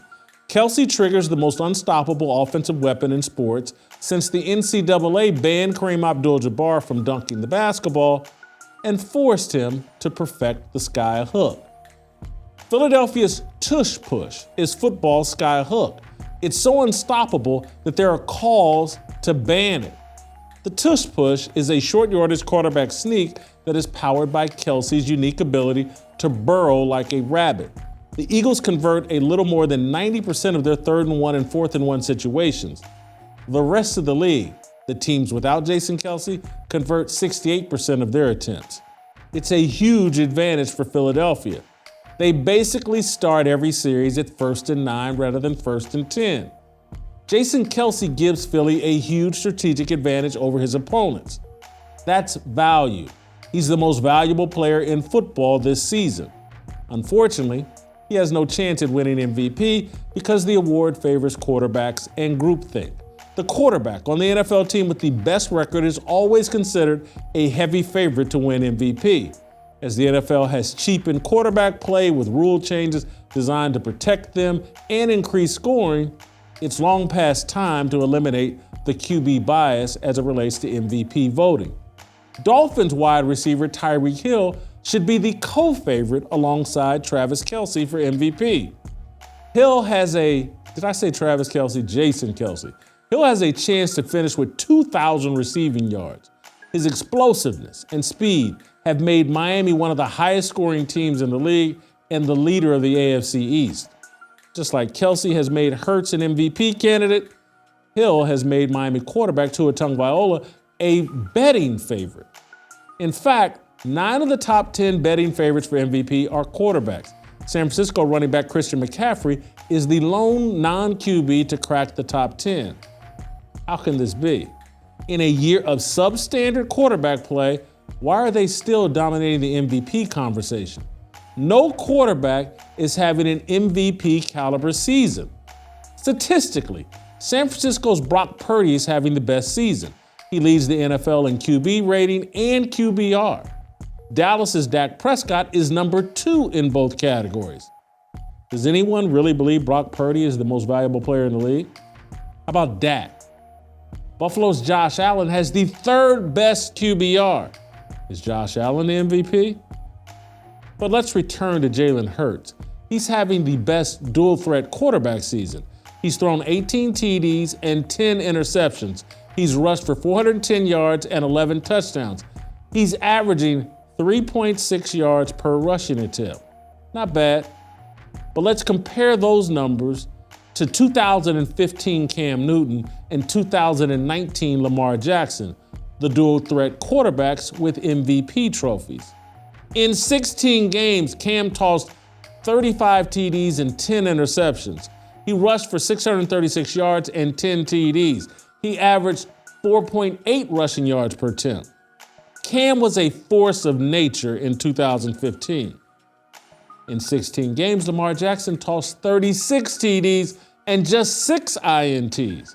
He rushed for 1,206 yards and 7 touchdowns. He averaged 6.9 yards per rushing attempt. What Lamar did in 2019 will likely never be done again. What Jalen Hurts is doing isn't remotely in the same galaxy as Newton and Jackson. Hurts is having a solid season. Jason Kelce is changing the way football is played. He's the best center and best offensive lineman in football. 2 kickers, Mark Mosley and George Blanda, have been named NFL MVP. Why not an offensive lineman? Steve, am I crazy for thinking Jason Kelce should be considered for the NFL MVP award? Well, if you define the award for who's the best player that makes the impact, you're not crazy. But in terms of being realistic, yeah, it'll never happen. It just won't. And look, me and you were on the same train for about 8 years. Aaron Donald was the best pure football player for a good stretch of the 2010s. I'm not so sure he ever really was a threat in terms of the MVP voting. But I think you bring a very good point. When you watch Jalen Hurts and the Eagles, and I tweeted this on the same drive where they won the game on this exact play. If you are playing in the front seven, you better watch out for one play. First and foremost, it's the quarterback draw. It's not the brotherly shove, because you know what they're going to do. That's a short yardage play.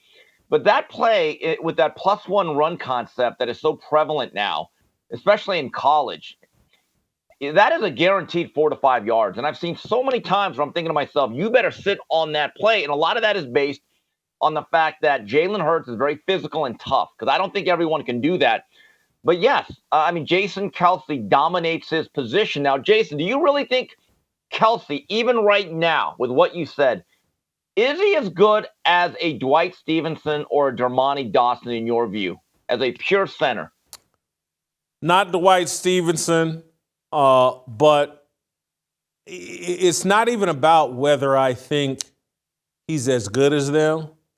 It's whether or not his impact on the game right now is more pronounced than theirs. And Dwight Stevenson, I believe, Dan Marino was his quarterback. They were never going to run a tush-push short yardage game with Dan Marino. This tush-push thing and him being the trigger, the center of it, and then just what he does in the run game. And they're so physical and he's so sound in that QB draw game, the way he's able to pull and all. And so Dwight Stevenson at the point of attack was like, I just had never seen a center that dominant. But could he pull and trap and do the things that Jason Kelce does? I'm not so sure. And so it's not about who's a better player. It's about the impact that he's having. The guy makes it 1st and 9 every time they get a first down. That's an amazing advantage that I never said about Dwight Stevenson and the way he was used in Miami. The way they're using Jason Kelce and the way they've designed their offense to exploit what Jason Kelce and some of those other offensive linemen can do, it's unlike anything I've ever seen. And they've made Jalen Hurts look like an MVP candidate. But if you look close, again, he's not in the same league as what Lamar did, what Cam Newton did. He's just the top quarterback on the team with the best record. Again, I think A.J. Brown's more valuable, and I'm not trying. I like Jalen Hurts, but when I think about who I would not want to lose on that team, it starts with Jason Kelce. Yeah, that's a very valid point, Jason. I watched a good deal of that Buffalo game yesterday, and the thing that Hurts brings is intangibles. Like, you kind of get the sense he's going to find the way to get this done. But for 3/4 of that game, those Philadelphia fans were very restless. And they were chirping a little bit over that offense, which scuffled. And if Josh Allen, Mr. Unclutch, could make a throw, that's an overtime victory. But there's death taxes and Josh Allen losing in overtime. But it is interesting because when you watch Jalen Hurts, you get the sense like, boy, it's not classic quarterback play. It's modern day quarterback play, where the quarterbacks are very protected. Because, Jason, you could not run that in 1985. You couldn't. You would serve your quarterback lambs to slaughter. But he does find a way to win the game. And there's a value to that. But you look at his overall stats, and they're pretty underwhelming. Now, Jason, here's the issue. So let's say there's a push. Kelce for MVP. That would mean a lot of the media members would have to start really studying interior line play. Can we be honest? And I'm one of them. When we watch football, most observers watch the football. They watch the path of the football. They don't actually watch the line. They don't even understand line play. Let's be honest. None of us are Joe Bugle here, unless you played the position. You can get explanations, though. You can get. Well, I follow Brian Baldinger. Great insight on line play on Twitter. Jeff Schwartz, great insight on line play on Twitter. The information's out there. If you talk to people, if you went and had serious discussions with people in the game of football and asked them like, man, what is going on with Jason? It's the same way they decide on who gets in the Hall of Fame a lot of times. It's not about what they know. It's about what people they trust tell them about Right, those players. This is back when it was actually hard to get in the Hall of Fame. But they would just have to do that kind of research. But Jason, this is the reality. This is what most media members do when it comes to line play. They go to the PFF rankings or ratings. And you had a discussion with Warren Sapp where he said that thing is more fraudulent than Enron's stock price in 2001. I mean, look, I don't take them as a gospel. It's a piece of information. But I can honestly tell you, sometimes when I see some of these PFF ratings in a tweet and games that I watched, I sometimes find myself saying, I don't know. He didn't look that dominant to me. So, again, that's a bit of a guessing game. But I believe the laziness of the people actually covering the sport will never allow for a Jason Kelce to actually have some sort of MVP campaign.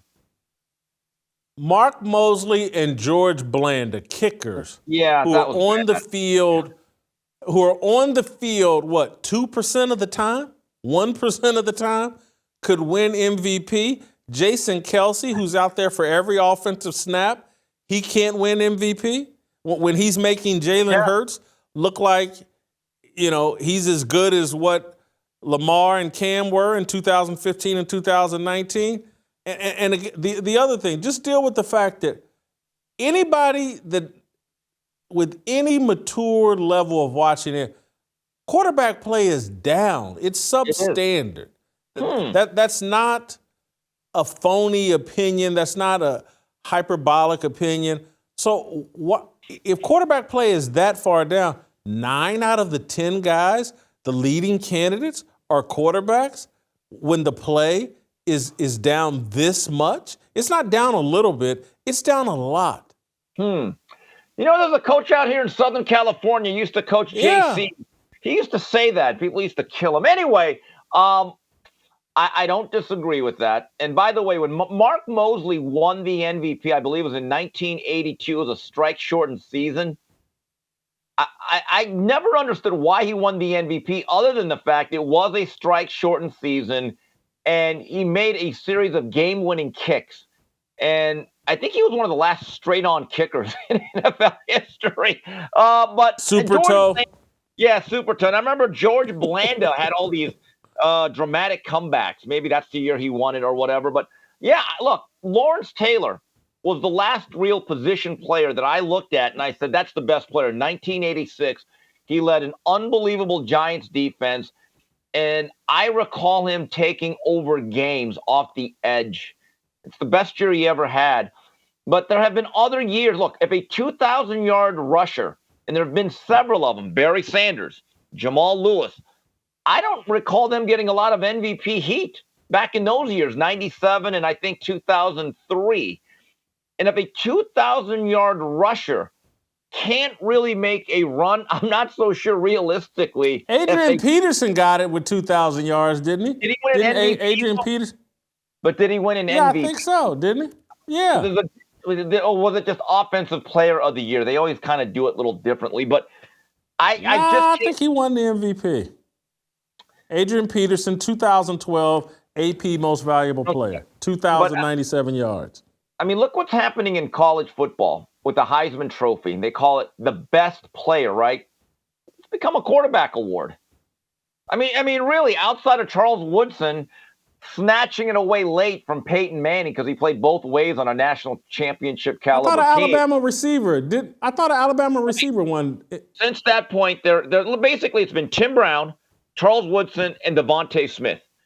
But that when I was growing up and when we were growing up, Jason, it was a running back award. It was about Herschel Walker, Bo Jackson, and Barry Sanders. But I would say in the last 15 years, it seems to be more and more of who's the best quarterback on a team playing for a national title. Now, I don't know if Jaden Daniels of LSU has done enough statistically, and he's put up a monster year, Jason, to overtake Bo Nix and Michael Penix. But that award kind of mirrors what the National Football League has done. They've made it a quarterback-centric award. You got me looking up, I thought I was. Anyway, you had me looking up NFL MVPs over the year, but I'm lost now on Pro Football Reference. Let me move on. I think I've milked that cow. Hey, and by the way, if you like that segment, go to CozyEarth.com and enter the promo code FEARLESS at checkout for up to 40% off all backed by a 100-night sleep trial. That's CozyEarth.com, the promo code Fearless, to save up to 40%. CozyEarth.com. Steve, let's keep it rolling here. Did you see Alex Smith? He somewhat took on Tom Brady, and I like Alex Smith a lot, but I don't think I like these comments. Let's listen to Alex Smith disagree with Tom Brady about saying the NFL, he's seeing a lot more mediocre play. Do you agree with Tom Brady? I mean, a lot here, Sam. Listen, first off, let me just preface this. I love Tom, the GOAT. But you don't need to say that. But you need to say it. Just get him. First off, he hasn't been retired that long. He was just playing. Like, he just won a Super Bowl in the current game. Like, is he discounting that one? And then my biggest complaint with this, and no offense to you guys, well, all three of you guys, he played in the most uncompetitive division, I think, in NFL history. I mean, you come out of training camp, the biggest cupcake division, you got a ticket to the playoffs right away. Like, talk about mediocre. Like, I completely disagree with this. I know he's referencing the rule changes over the middle to the receiver, but in my opinion, I think the game's gotten better. Oh, okay. Okay, so he played in an uncompetitive division. How does that contradict the fact that he's watching a lot of mediocre play? When Tom Brady was in the NFL the last 2, 3, 4 years, he was making comments, the exact same comments he made last week about the mediocre and how they've removed the degree of difficulty from football, and he liked it when the game was more physical and there were more consequences for bad play and bad decision making. Tom Brady's been singing the same tune for about 5 years. I just don't see how, he played in the AFC East and it was easy to win that division. That doesn't defeat Tom Brady's argument. As I like to say, what's that got to do with the price of ginseng in Seoul, Korea? I mean, okay. By the way, Alex Smith got a good delivery and doesn't seem to be afraid to say stuff. He might have a future at this broadcasting. As much as I disagree with his last statement, he looks pretty good out there. Now, with that said, we have to understand where Alex Smith is coming from. He's protective of the era that he's from, which did overlap with Brady. But remember, it was about 3-4 years ago where Alex Smith nearly had his leg amputated. Remember when he was part of the Washington Football Club and his leg got snapped? So I think when you tell a guy like that, hey, the game is soft, it ain't soft to Alex Smith. It just isn't. You go through something like that and you say, hey, Alex, you know what? The era you played in, man, that was like flag football. Of course that guy's going to be offended. I feel the exact same way. But I think Alex has to at least legitimize this or really recognize the game has changed. Is it still difficult? Yes. Does it still take a special human being to do it? Absolutely. But it is not like the gladiatorial sport that it was in the 70s, 80s, 90s, and maybe even the first half of the 2000s. It's just not. Well, that's clear as day. It's not. I think you make an excellent point and an excellent defense of Alex Smith. Given the consequences at the end of his career, I agree with him making that point. I also think, though, that someone at ESPN raised their hand and said, hey, I'll take this position. I'll take on Tom Brady. Because trust me, the NFL is not happy with the greatest player of all time, the most accomplished player of all time, calling their product mediocre. And so someone at ESPN is trying to partner with the NFL and the NBA right now. They're trying to fix their financial problems by partnering with these leagues. Someone on that desk had to take on Tom Brady. It's not going to be Teddy Bruschi. It's not going to be Randy Moss. And so it leaves it to Rex Ryan, who, if he does it, he can't win a feud with Tom Brady. Alex Smith said, guys, I'll do it. I'm a quarterback. I've got this injury narrative. Tom and I are friends or friendly. He won't take me on. So let me be the pushback. All of this was agreed upon, in my view, because the NFL does not want their best player, their most accomplished player, saying, this league is mediocre. And so it goes back to the point we had last week when Tom made these comments. Man, Fox is about to pay Tom Brady a lot of money to talk about the NFL. And if he plans on being honest, it's not going to go well because these networks are in the business to promote this mediocre product. I can't wait because I've never thought Tom was going to be good at this job. I didn't. He's just not a boisterous, verbose guy.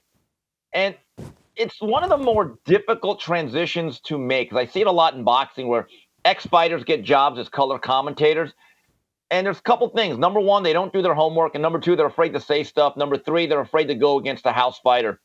That's why I like Tim Bradley. Tim Bradley infuriates a lot of people, but Tim Bradley has guts. And he's outspoken. And he says, you know what, I can take the heat. I don't know if Tom Brady's going to be able to do this. And it'll be really interesting to see once he starts getting that big Fox paycheck, will he have the same courage to say this product is not that good? The quarterback play is mediocre because it is. Jason, I see more and more games where guys have 35 to 40 passing attempts and well under 300 yards. And I'm thinking that's not efficient quarterback play. And so all these people that lean on metrics and, they analyze the numbers, right? They're football experts. They're afraid to call it out because then at the end of the day, the numbers do not add up to the agenda that they want. But I'm interested because if Tom brings this type of energy to those Fox broadcasts, he's going to go viral a lot because I would love to see him in his first week after a bunch of games are 7-3 in the third quarter. If he has enough guts to say, wow, this is bad offensive football.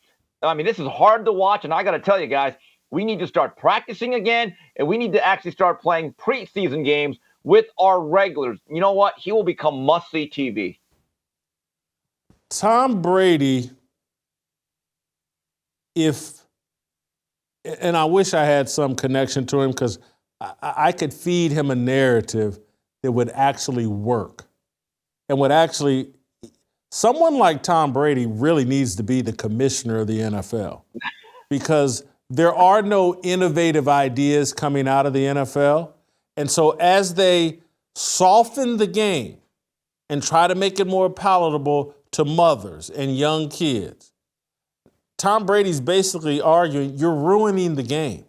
This is what's producing all the mediocre play that no one enjoys nearly as much. We're hanging on by fantasy football and gambling and all of that. That's why people are watching and tuning in record numbers. No one cares. It's everybody. It's like a casino. Everybody's hooked to the gambling aspect of it. And anybody that knows anything about football is like, man, this is dang near embarrassing. But the NFL doesn't do innovative ideas anymore because of their commitment to diversity, equity, and inclusion and social justice and all this other stuff. And it stops everybody from actually taking care of the game. All they're doing is trying to divvy up the pie and make sure the right people get the benefit. Does the LGBTQ get the benefit? Do former black players get the benefit? Blah, blah. And I say all that to say, the way to soften the game, but to keep the competitive spirit, and I've been saying this for a good 7-8 years, you got to legalize holding. If you legalize holding, it will soften up some of the contact downfield. And I'm talking about basically everybody should get to hold to some degree. Offensive linemen in particular, that would enhance the running game. But you got to let defensive backs put their hands on wide receivers so that there will be less collisions because the receivers will be moving slower because they're facing resistance as they try to get downfield. That's the way you keep the competition going, make it more physical in tighter spaces rather than trying to eliminate all these big hits.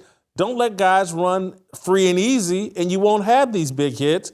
And if you want more points, let the offensive lineman hold so you increase the offense. it would be more competitive. It would be a better product. That's how you fix the NFL rather than removing and penalizing and stealing money. J.J. Watt's complaining about this nearly every week. The NFL football needs to innovate. They're not innovating. They're running around trying to make sure that we get black, lesbian, transsexual coaches and referees rather than actually improving the game and while making it safer. I don't know. You're trying to reinvent the wheel here and turn this into rugby. I actually just think we should just go back to the way the rules were about 20 years ago and allow hitting. These guys play football willingly. No one is forcing them to play. Everyone knows the risk of combat sports in football. They do. So I don't, all this stuff about allowing holding, and I don't know about all that. Steve, here's what you don't realize. We've been programmed in a way now, people, I'm talking about younger people, and even us to a degree, we wouldn't enjoy the big hit. We would never do a jacked up segment ever again. We used to enjoy those big hits. They've stolen that enjoyment from us. You can't, it won't go back in reverse. We won't ever watch those big hits the same. We've been brainwashed to think that it's the worst thing in the history of sports to see guys get hit that way.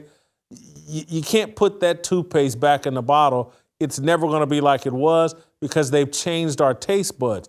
I don't eat at Applebee's like I used to because my taste buds have changed. No, I don't think there's anything wrong with Applebee's food. My taste have just changed. Holding all over. So you could just bump and run 50 yards downfield. No. I'd let them play bump and run for 7 to 10 yards or so. But again, you don't play bump and run coverage at all anymore. I don't even think you get it for 5 yards or whatever. Right. I'd let them have bump and run for 10 yards. Yeah. Let's put some resistance. And linemen can just grab and hold and put guys in a. I don't know about that. No.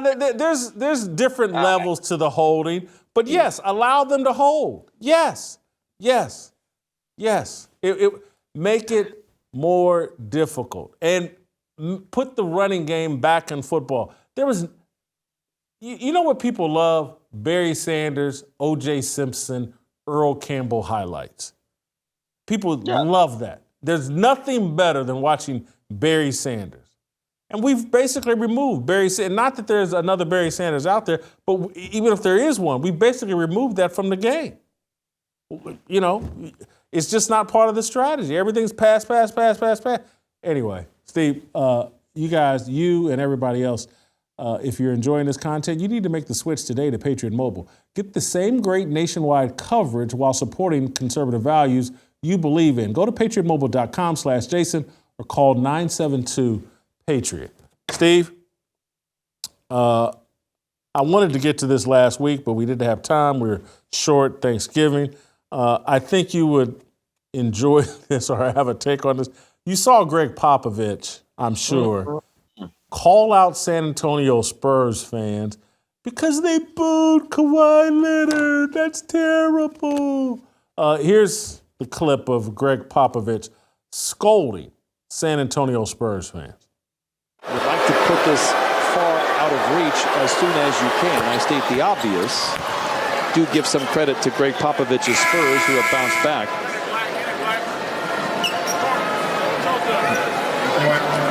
Excuse me for a second. Can we stop all the booing and let these guys play? It's got no class. It's not who we are. Knock off the booing.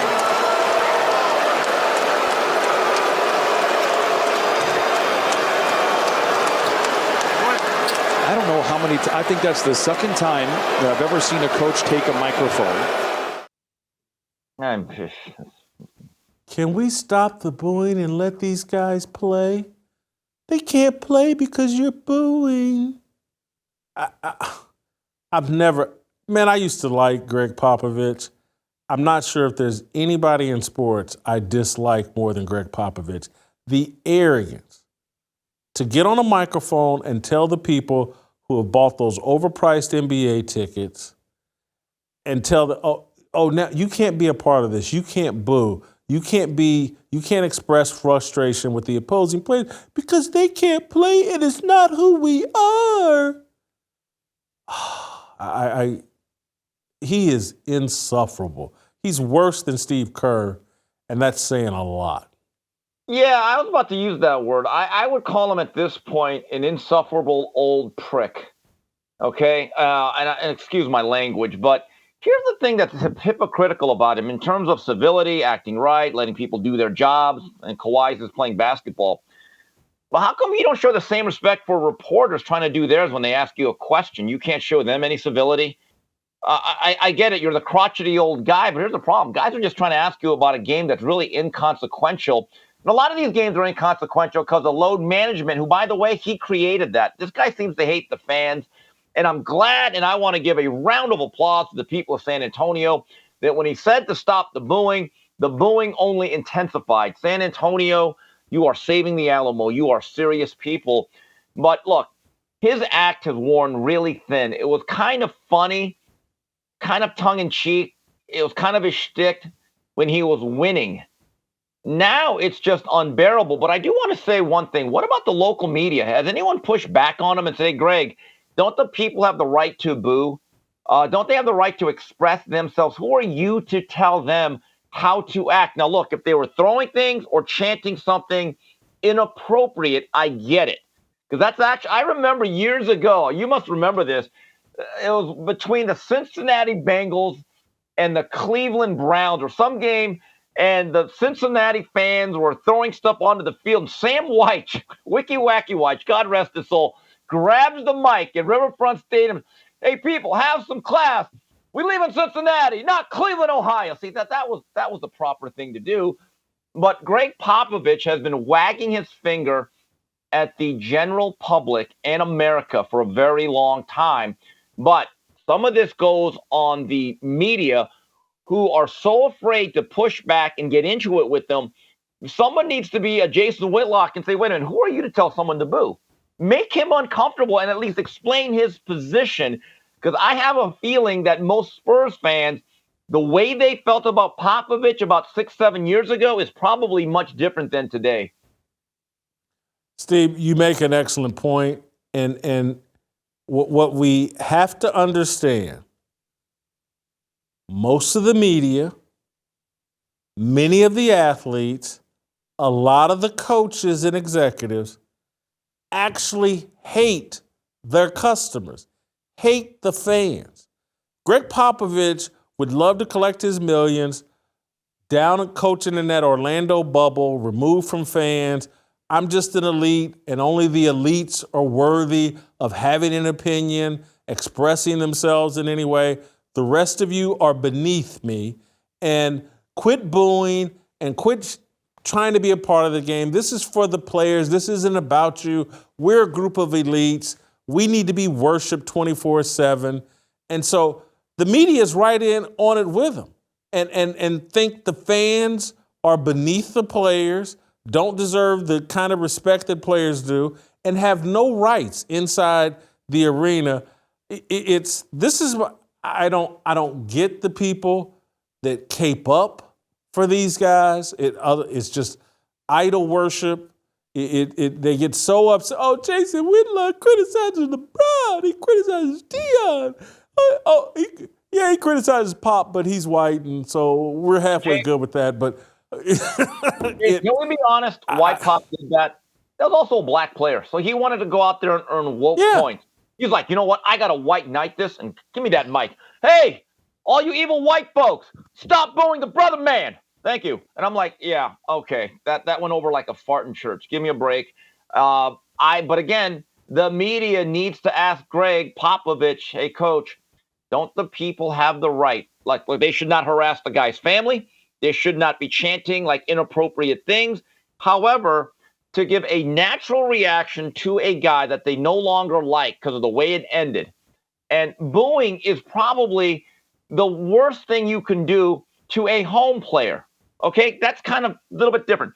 But to a visiting player that is now the enemy, I think there was a completely appropriate reaction because there's obviously still some harsh feelings with the paying public of San Antonio towards Kawhi Leonard. Steve, think about a guy like Michael Jordan. He would love to go into an opposing arena and silence the crowd and feed off that energy. Right. Kobe loved it. Kobe loved it. This level of pandering and coddling is embarrassing. I wish I could just blame it all on the NBA, but you really can't. All these athletes, all these millionaire athletes, and what social media has done to them and how they think social media is representative of fans, they hate the fans. They hate the people that are allowing them to live this pampered and entitled life. It's sad. Guys, if you like this, you should be supporting Jonathan Isaac and his Unitas sports apparel brand. Unitas is the alternative. It's a new clothing company founded by NBA player Jonathan Isaac that offers a values-based alternative for stylish, high-quality sports and lifestyle apparel. Visit weareunitas.com. That's weareunitas.com. Make sure to use our promo code BLAZE1 for free shipping at checkout. That's weareunitas.com. Promo code BLAZE, the number 1, not 1 spelled out. Steve, I know you're a college football nut, and I know you watched the game, Michigan-Ohio State. I thought it was a great game. I'm glad Michigan won. Ann Arbor was one of my first jobs. I kind of like this Sharon Moore story and what he's been able to accomplish on those Saturdays without Jim Harbaugh. I was rooting for the Wolverines. The one thing that I think people have screwed up, though, is they're giving Ryan Day the business. Yeah. He's 1-3 against Michigan. People are talking about firing him. I'm like, are you kidding me? They were right in that game with a very mediocre quarterback, and I just facing a really great Michigan team. I think they've gone overboard with the criticism of Ryan Day. I don't disagree with you, and a couple of points here. There's a reason why Ohio State fans have nicknamed their quarterback the Honda Accord. And as someone that drives a Honda Accord, I take great offense to that because my Honda Accord gets me everywhere I want to be on time, and it delivers. And my concern with Ohio State was that for the first time in over a decade, they really have not had elite quarterback play at the college level. I don't mean great NFL guys, but I mean guys when they're in the Big Ten level, like then that's all Big Ten type of play, whether it's C.J. Barrett, Dwayne Haskins, obviously C.J. Stroud. And the quarterback play directly impacted the ability of Marvin Harrison, who many people believe is the best overall player in football. Look, he put up numbers, but a lot of those throws are not even accurate, the completions, and that really hindered what they can do. Now, look, you can question if Ryan Day should have gone for it on 4th down. I think there was one situation that people look at, but this was a very evenly played game. Here's what I thought the difference was, Jason. We talked about the mobility of a quarterback being incredibly important nowadays. J.J. McCarthy's stat line was very unimpressive, but I can recall about 3-4 plays where he scrambled, extended plays, threw off platform that were absolutely key in a game that you kind of figured was going to be a one-possession game. Now, about that man taking a lot of heat, I get it. He's becoming a little bit of John Cooper. John Cooper had a really successful run at Ohio State, except for that one big albatross, Michigan. I think he was 2-10-1. Now, I want to give a warning to Ohio State fans that want to get him out of town and burning him in effigy like Maurice Clarett. Okay, I understand the sentiment. We are college football fans. That is what we do. But, Jason, let me draw this analogy in comparison. Remember our great city of Chicago? Remember they were a little bit unhappy with Lori Lightfoot, that fine mayor? Remember they said, okay, we got to get her out of here. Let's fire her. We're going to recount. We're going to recall her. And you're thinking, okay, you know what? We can't do any worse than Lori Lightfoot. There's just no way we're going to get a mayor worse than old LL Fool J. Guess what? You have Brandon Johnson now. Y'all actually got worse.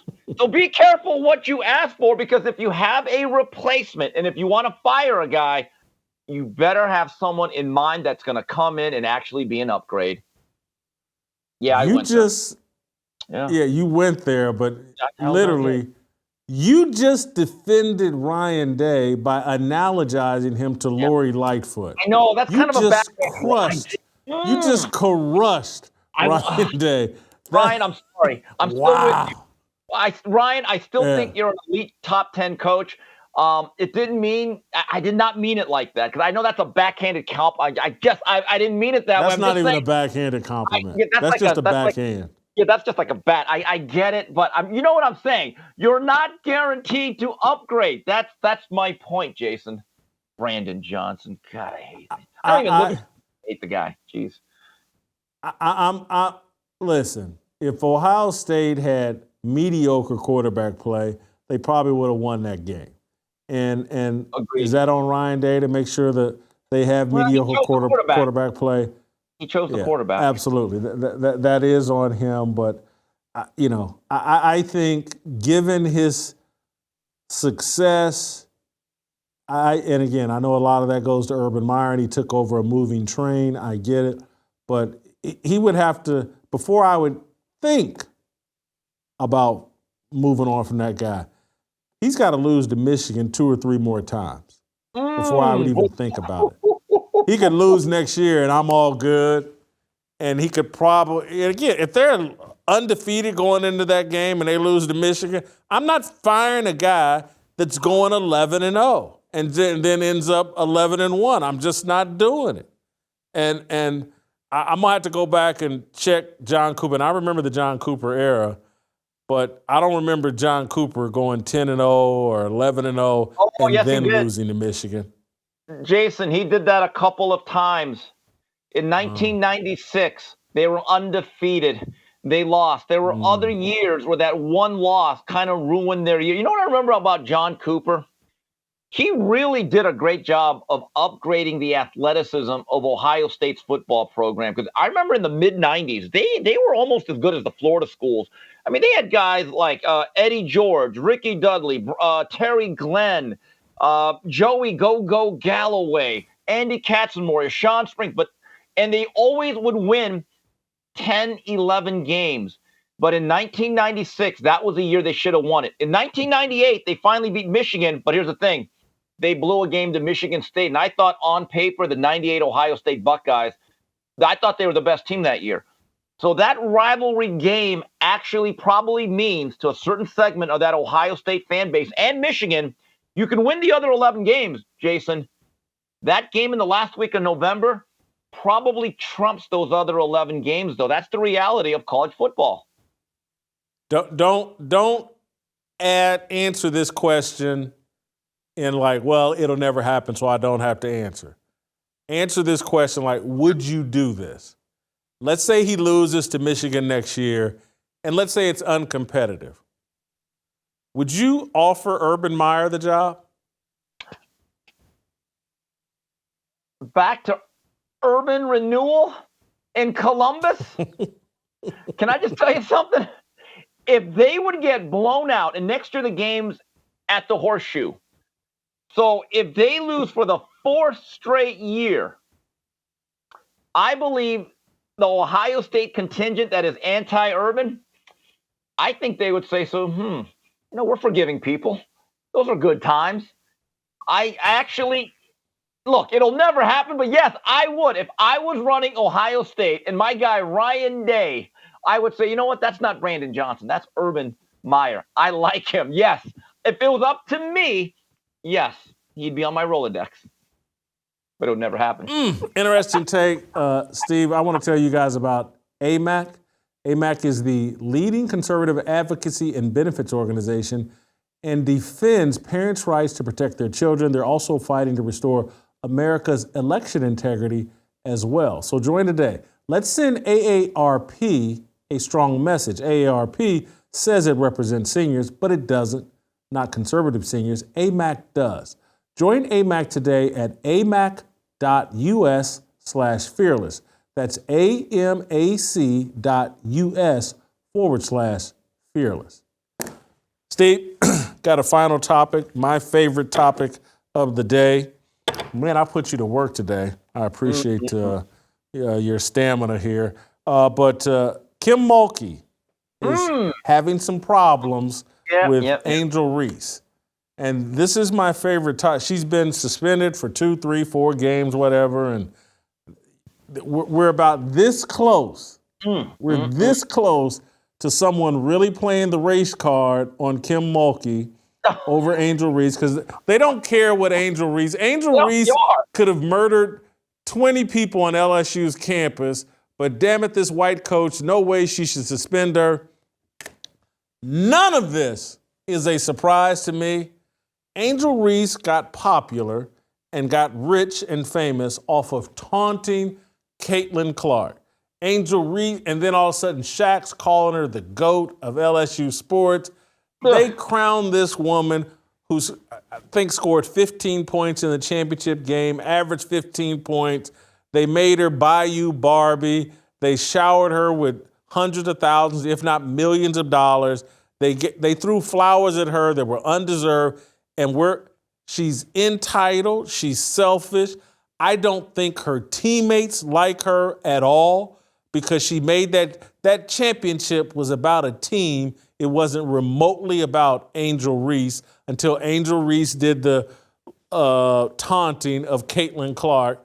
And everybody in social media jumped on the Angel Reese bandwagon and can't name anybody else on the LSU team when they won that as a team. I don't think her teammates like her. I'm not surprised Kim Mulkey's having all kinds of problems with her. Your thoughts on Bayou Barbie and the fact that, things seem, and they got other more talented players that have transferred in. They don't really need Angel Reese, I don't think, to defend this title. But your thoughts, are you surprised that Angel Reese, the start of her year after being a superstar, has turned into a hot mess? Well, you know me, being a big women's college basketball aficionado, I've called up a few of my sources. This is a really interesting story. I heard Bravo has called LSU, and they want to do the real power forwards of LSU basketball. I think it's going to be a hit. It's going to do massive ratings. But if none of this does surprise me, I will give you credit, Whitlock. I'm going to call you the Black Bambino, because you called your shot. You pointed out the center field, and you said, you know what, this is where, and you knocked it out the doggone park. I mean, you read that in Braille, as Chick Hearn would say. Here's the thing that's interesting. And I sent you a couple of snippets of other outlets like Video Soul, which I'm a big fan of, right? Talking about this. Jason, they're already making it a racial issue. I mean, I'm hearing stuff like, from these pundits, the history of Kim Mulkey. Like, what history? Of developing players and winning national championships? And these same pundits are saying they needed to pass her through. They needed to do whatever it took to make her eligible. Time out. Do we care about the education of these young people or not? Or do you want them just to be an athletic factory, which has been a big criticism of those very same people? The other thing I keep hearing, Kim Mulkey is not protecting her. Jason, every one of her comments is about protecting her and not letting stuff out, because you know who had leaked information? A mother of a player that is feuding with Angel Reese. That's the reality here. That poor white woman, she's just doing the best she can to make a couple $1 million on an unwatchable sport that you're making me talk about. But again, what has she really done wrong here? I'm trying to figure this out. I will say this, though, Jason. I find this whole drama more entertaining than any women's college basketball game that I've never watched. That's the truth. Steve, you're missing the boat on women's college basketball because it's getting more and more interesting, and it's going to have more off-court drama than any sport we've ever seen. The underbelly of women's college athletics at some point is going to come bubbling to the surface, and we're starting to see those bubbles. And just like I said when I saw that video of their new locker room, and all the money LSU dumped into their new locker room, and people think I'm being crass, but I'm not. I'm just keeping it factual. When I saw they put beds inside a women's basketball locker room on a college campus, I was like, oh my God, they have no idea what they're doing. No idea. Steve, I'm just keeping it real. Anybody that follows women's athletics on college campuses knows that there's a sexual underbelly that can spin out of control like nothing you've ever seen before. Nothing you've ever seen before. Hold on. These ladies aren't just competing against each other. They're falling in love. I'm not talking about all of them, but there's a high percentage. When you hear these WNBA players talk about, look, as a heterosexual, I was the minority in the WNBA and I was bullied by those lesbians. Those are facts. And that starts on these college campuses. And the ignorance of putting beds inside of a locker room, the ignorance of everybody thinking, yeah, we're just going to give Angel Reese $1 million and let her gobble up all the attention, snatch up all the attention like she put LSU on her back and carried them to the national championship when the women in that locker room are like, are you kidding me? She's a nice player, but this ain't a Caitlin Clark situation over here at LSU. Caitlin Clark is carrying a bunch of mids.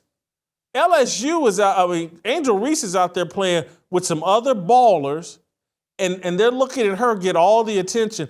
And if you think that's playing well in the locker room, and that's why all these people are going to play the race card on Kim Mulkey, I guarantee you Angel Reese's problems are with the other black girls on that team.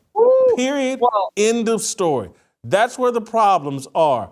Trust me, 1,000%. Anybody that talks about this honestly, anybody that knows anything about women's college athletics knows exactly what I'm talking about. The jealousy, the envy. And it's all justified here because Angel Reese snatched up all the air out of the room.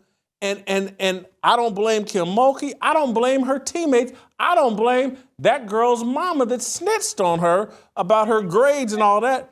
Angel Reese is not a good person.